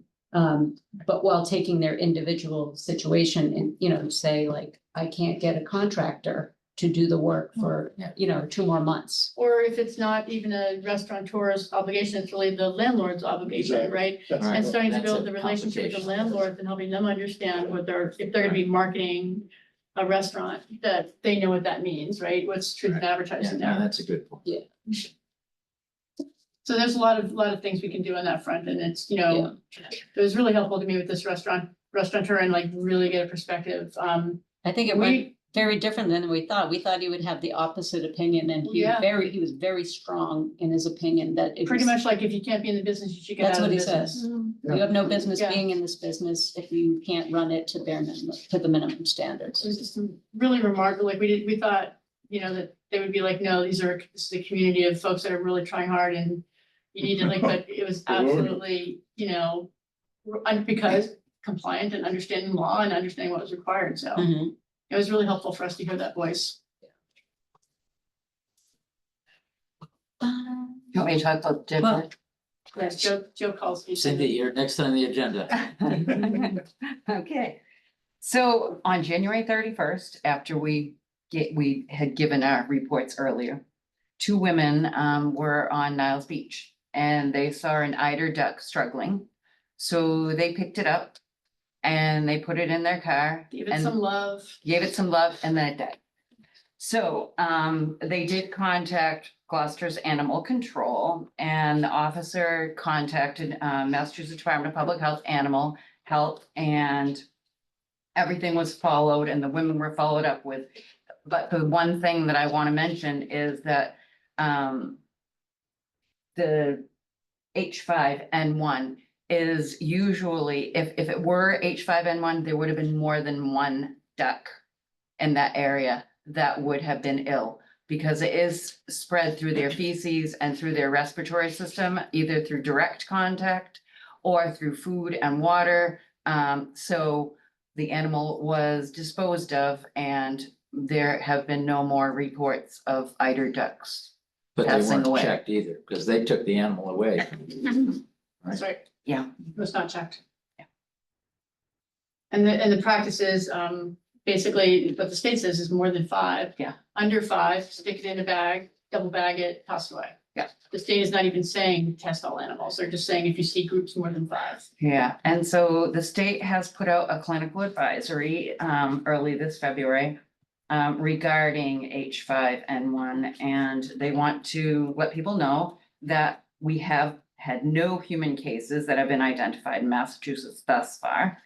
And most the confirmed human cases have been mild disease. However, we know that there was one person who did pass away down south, I think it was in Louisiana. However, in Massachusetts, the H5N1 is widespread among wild waterfowl. So, So it's here. yeah, so it's here. But, and it's not easily transmittable. We haven't seen it transmit from human to human yet. But their new guidance goes like this. If there's a respiratory infection known, following a known exposure to a sick or a dead bird or dairy cattle, with or without proper PPE, call DPH and expedite the specimen to be tested. So if when the specimens go to the lab, they're not always subtyped. They come as like influenza A, influenza B, but if it's influenza A, it could be H1N, H5N1, H3, whatever. So if someone meets a criteria, they're going further and immediately testing that further. And if someone, because conjunctivitis is not normal with usual influenza, but it is found to be common for H5N1. If someone has influenza and conjunctivitis, they immediately test that sample as well. And assume that person, they collect separately respiratory and conjunctival specimens and call DPH and expedite these. If influenza A with negative subtyping for H1 and H3, call DPH and expedite the specimen. I would say 95, 95% of my influenza cases that I have gotten this season have been influenza A. And now they're being subtyped. There were some that were unknown in the beginning of the season, but since this new procedure has come along, we have no more unknowns. There are very few influenza Bs at this point, so they are paying attention. And if someone with influenza A is in an ICU or a critically ill patient, they are recommending the rapid subtyping at the hospital or commercial lab be sent to the Department of Public Health as soon as possible. And influenza A in a hospitalized patient. So all of these things are being done so that we could find it quickly if it does happen. The current situation is the H5N1 outbreak is most widespread since 2021. We've had several instances in Massachusetts. 60 dead birds have been found in Massachusetts with H5N1. And the USDA has found highly pathogenic influenza in infected cows and dairy farms in 16 states, and we are not one of those 16 states. The high risk to the general public is still low, but people who have had exposure to infected birds or infected cattle need to be, they're much greater risk. And as so far, like I said, the human to human transmission is very low. We haven't seen it. So prevention, avoid direct contact with wild birds, avoid unprotected exposure to infected live or dead animals, or surfaces that are contaminated by them. So on farms, if you have tractors or something like that, the tractor can actually transport the infection to another farm if it is used in another farm or a different area in that property. So that's important to note as well. And as we know, USDA is now monitoring people with animal exposures very closely. And the USDA is offering financial assistance to herd owners because people have had to annihilate, total herds or flocks in order to stop this. So no commercial poultry infections to date in Massachusetts. Dairy cows, 0. Commercial dairy cow infections in Massachusetts, like I said, were 0. There has been testing and there has been 0 human cases in Massachusetts. I also wanted to talk a little bit about influenza itself Yeah, just because super quickly, cats, can you just, yes, just because oh, this is recorded and yes, people might be learning from it, can you just talk about cats and? sure. Thanks. So other animals can get this. It could be cats, even like cows, whatever. So you have to monitor them and take them to the vets and Yeah. make sure that they're not sick, and because they could easily. Cats in particular Yep. are dropping from Yep. getting influenza, H5N1. They're high, so they're saying if you have an outdoor cat, make sure and that- there's, been sick bird, like don't let your cat out. Yeah. Like be really Because aware. they might of- eat the dead bird. and- Well, just them being around in Yeah. general, so they're just, I know I have an indoor outdoor and it's, we're just really watching around.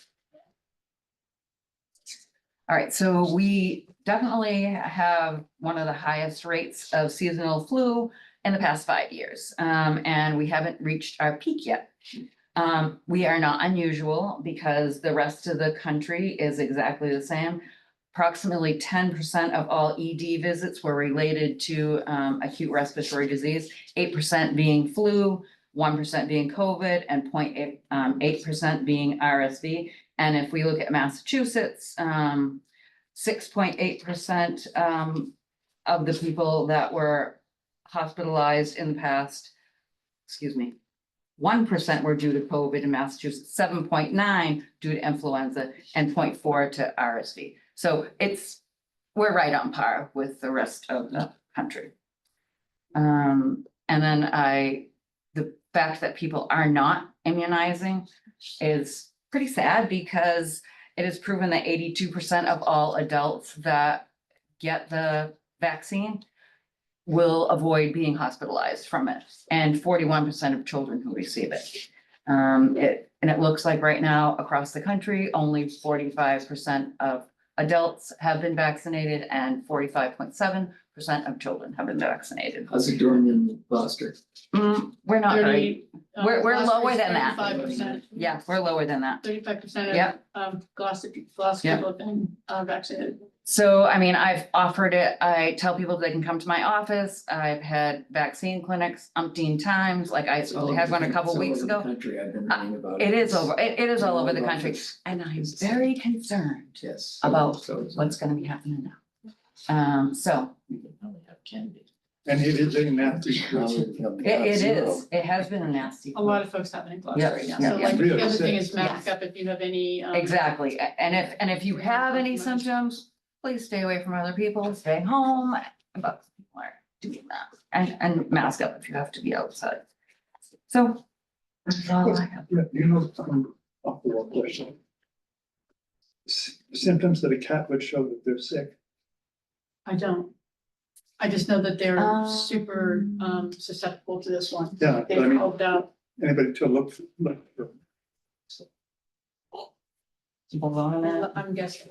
That's watery You know what? eyes. Yeah, I imagine that, you know, if lethargic, Watery eyes, like if Yeah. there's no mistake. I don't know if it's watery eyes, but I can look that up and get back to you.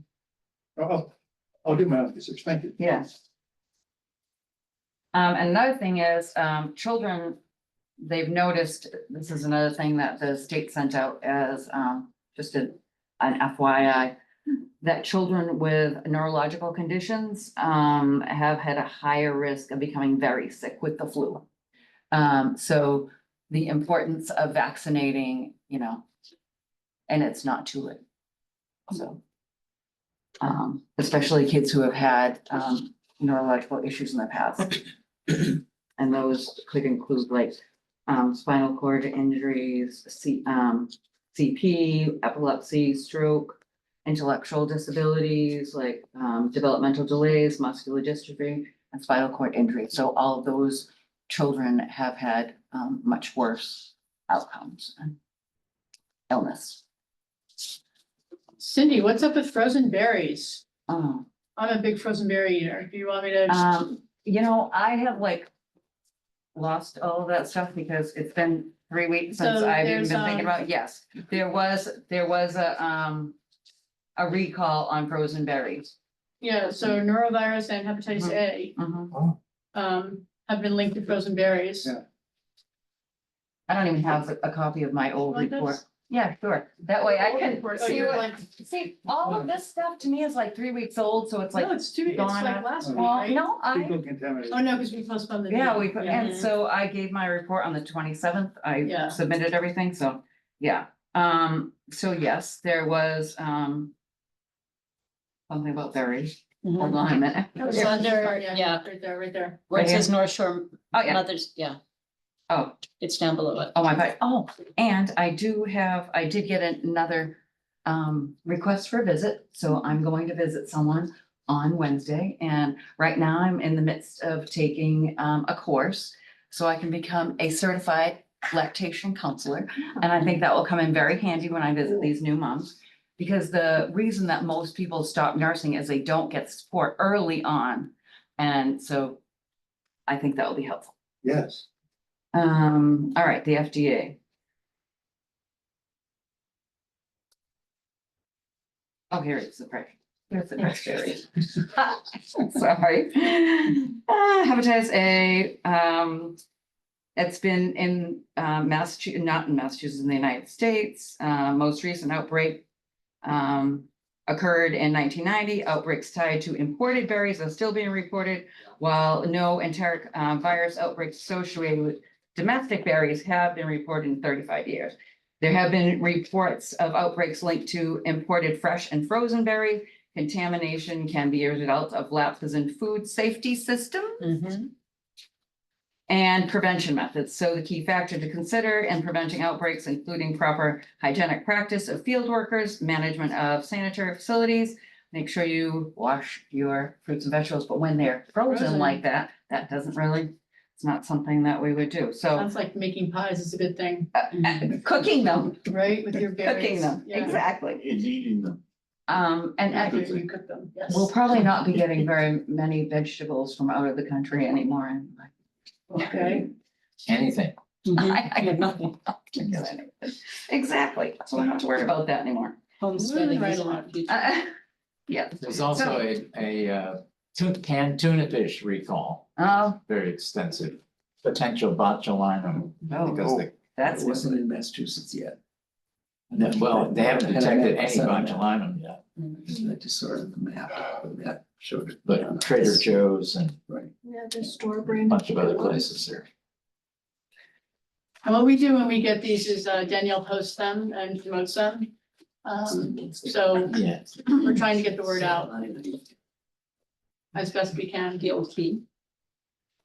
Anything else in here? Is that it?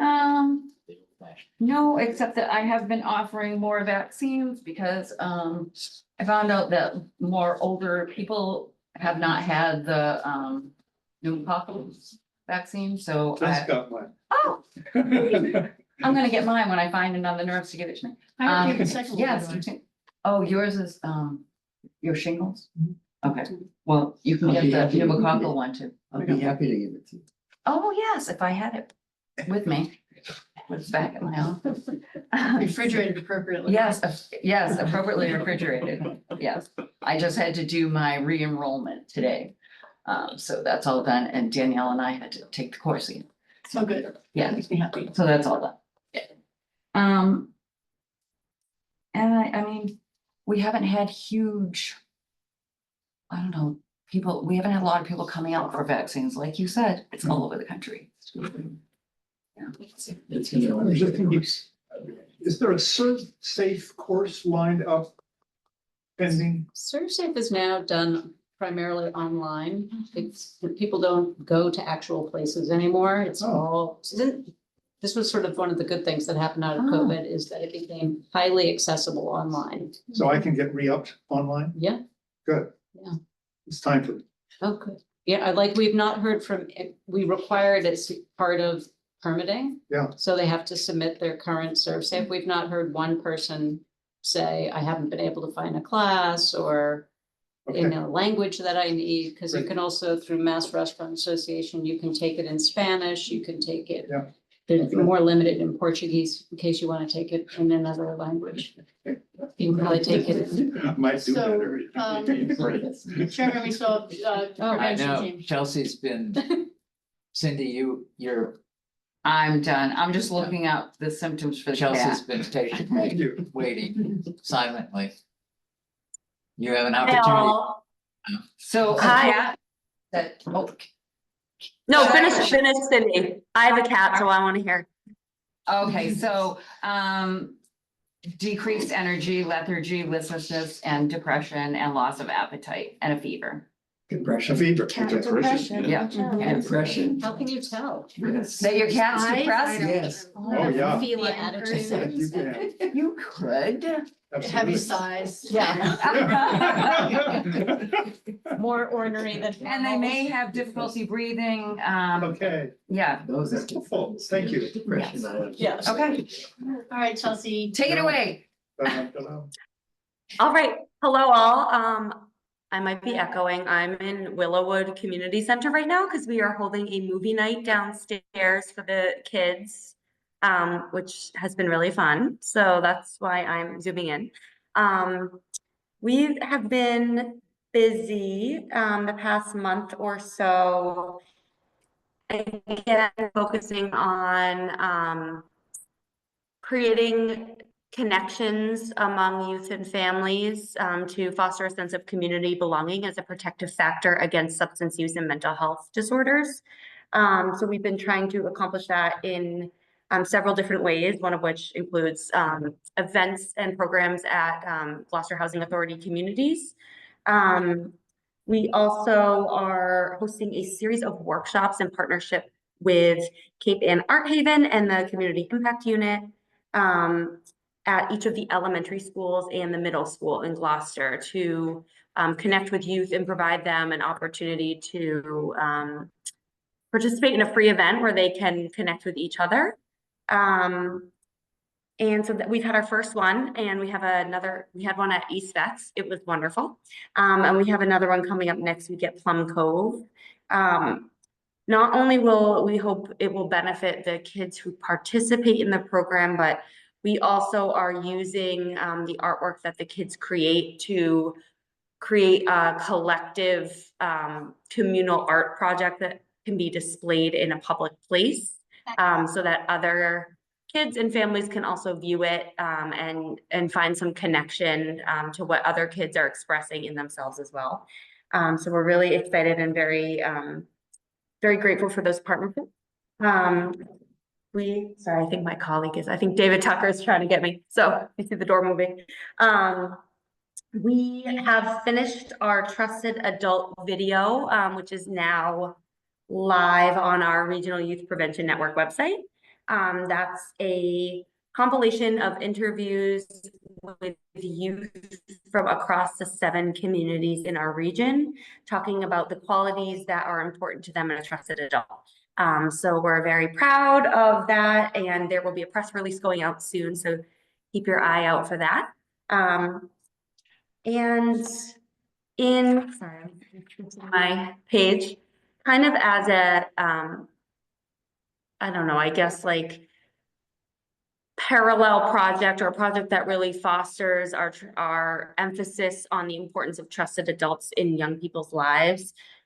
We recently got 14 professionals from across the 7 communities in our region trained in youth mental health first aid, which allows them to teach an 8-hour training to adults who work with kids or who have kids in their lives, on how to spot the signs of a young person who may be struggling with a mental health challenge, and giving them a 5-step action plan to respond appropriately and get young people connected to appropriate mental health care. So we will be, in honor of Mental Health Awareness Month in May, we will be doing a youth mental health first aid training bonanza. So we'll be offering 7 trainings that month, 1 in each of the 7 communities in our region. So we're very excited. We're trying to make sure that we offer those trainings in a variety of different formats, in a variety of different days. So some are going to be offered in an 8-hour training. Others will be 2 4-hour trainings. Some will be on the weekend. Some will be during the week. So we're hoping to reach a large swath of folks who live and work in these communities, and hopefully including parents, which is some of why we really want to try to offer weekend trainings as well for parents who maybe work during the week and can't take a day to take that training. So we're very excited about that, and we're currently in the process of confirming the details and the dates for all of those 7 trainings. In addition, kind of on the community education piece, my colleague, Dan Lieber, spearheaded a cannabis impaired driving campaign, where he held a contest for high school students to submit artwork to be used in a public service announcement about the dangers and risks of driving under the influence of cannabis. And we had a particular focus on that because of all of the substances, including alcohol, nicotine, prescription drug misuse, and marijuana, asked about on the Youth Risk Behavior Survey, marijuana was the substance with the lowest perception of harm among youth. So you think that of all of the possible drugs that they might be able to take, of the ones I mentioned, they think that marijuana is the least harmful. And with that, they often think that that means that driving under the influence of marijuana is safe, when in fact, data shows that it is not. So we had over 75 high school students submit artwork in this competition. And we selected a first, second, and third place winner, along with 15 runners up. So those winners and runners up are actually, their artwork is displayed at City Hall right now. So if folks want to check it out, it's on the wall right across from the mayor's office. So we're really proud of all of the submissions, and we're actually very excited that all of the submissions will be up in Gloucester High School, not just the winners and the runners up. So if you get a chance to check it out, we would love for you to see it. And Lastly, our youth coalitions, both in Gloucester and regionally, have been super busy creating campaigns focused on vaping prevention, alcohol prevention, and mental health awareness. So our high school groups, both regionally and in Gloucester, are creating videos that they will be filming and acting in. And our middle school Gloucester group just created posters on vaping prevention, and they hung those up in the middle school yesterday. So lots going on. We're very proud of our youth. They're working really hard and they're very passionate. And that's what I got. Thanks, Chelsea. Thank you, Chelsea. Any other comments before we get to the last item on the agenda? I just wanted to which call is- out that the animal inspector is now delivering a report as well, as in the back of your packet, so you know how much, what she's been reporting.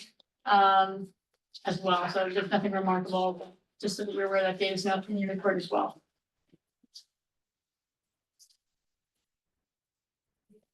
Concerns of the board? Thor, I don't know if you're still there, but He's still signed on. He did, I've been texting with him a little bit. He has to keep kind of going back and forth. Okay. You may be. Erin, any concerns or No. something you want to mention? I was just gonna ask Chelsea if I know you guys have a large amount of SAMHSA funding for what you're doing. Have you heard anything in terms of changes to reporting or any concerns at this point? That's a great question. Yes, we do have a SAMHSA grant. It's a federal STOP Act grant focused on youth alcohol use prevention in the city. We have not heard as of yet any changes in terms of reporting or funding changes. We also are actually in the process of applying for a second federal grant under SAMHSA, the Partnerships for Success grant, which is a 5-year grant.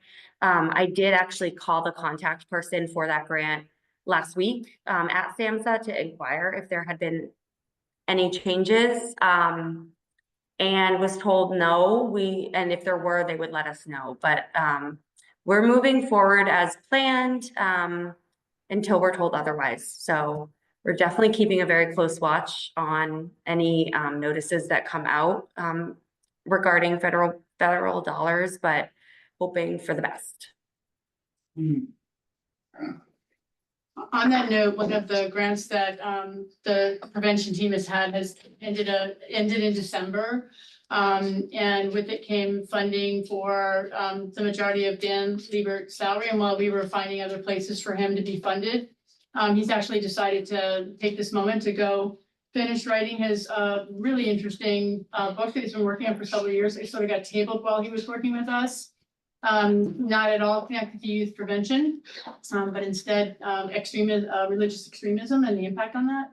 So Dan's gonna be leaving, I think, next Friday is his last day, Chelsea? His last day in the office will be next Friday, yes. Yeah. So we're very, very sad, but very happy for him. Yeah. And it sort of worked out well that he really wanted to take this moment in life anyway, so it's good. Right. Thank you for bringing that up, Dominic. Yep. If there's nothing else, meeting adjourned, yes? So moved, yes? Erin, I was so impressed with your space now. Oh, It's yeah, amazing. delightful. I think that people, honestly, it's beautiful. Not yet. Oh, you haven't been? No. Oh, you gotta go. It's got It's God. amazing. professional setting. Very you know, professional also and a warm. nice place for people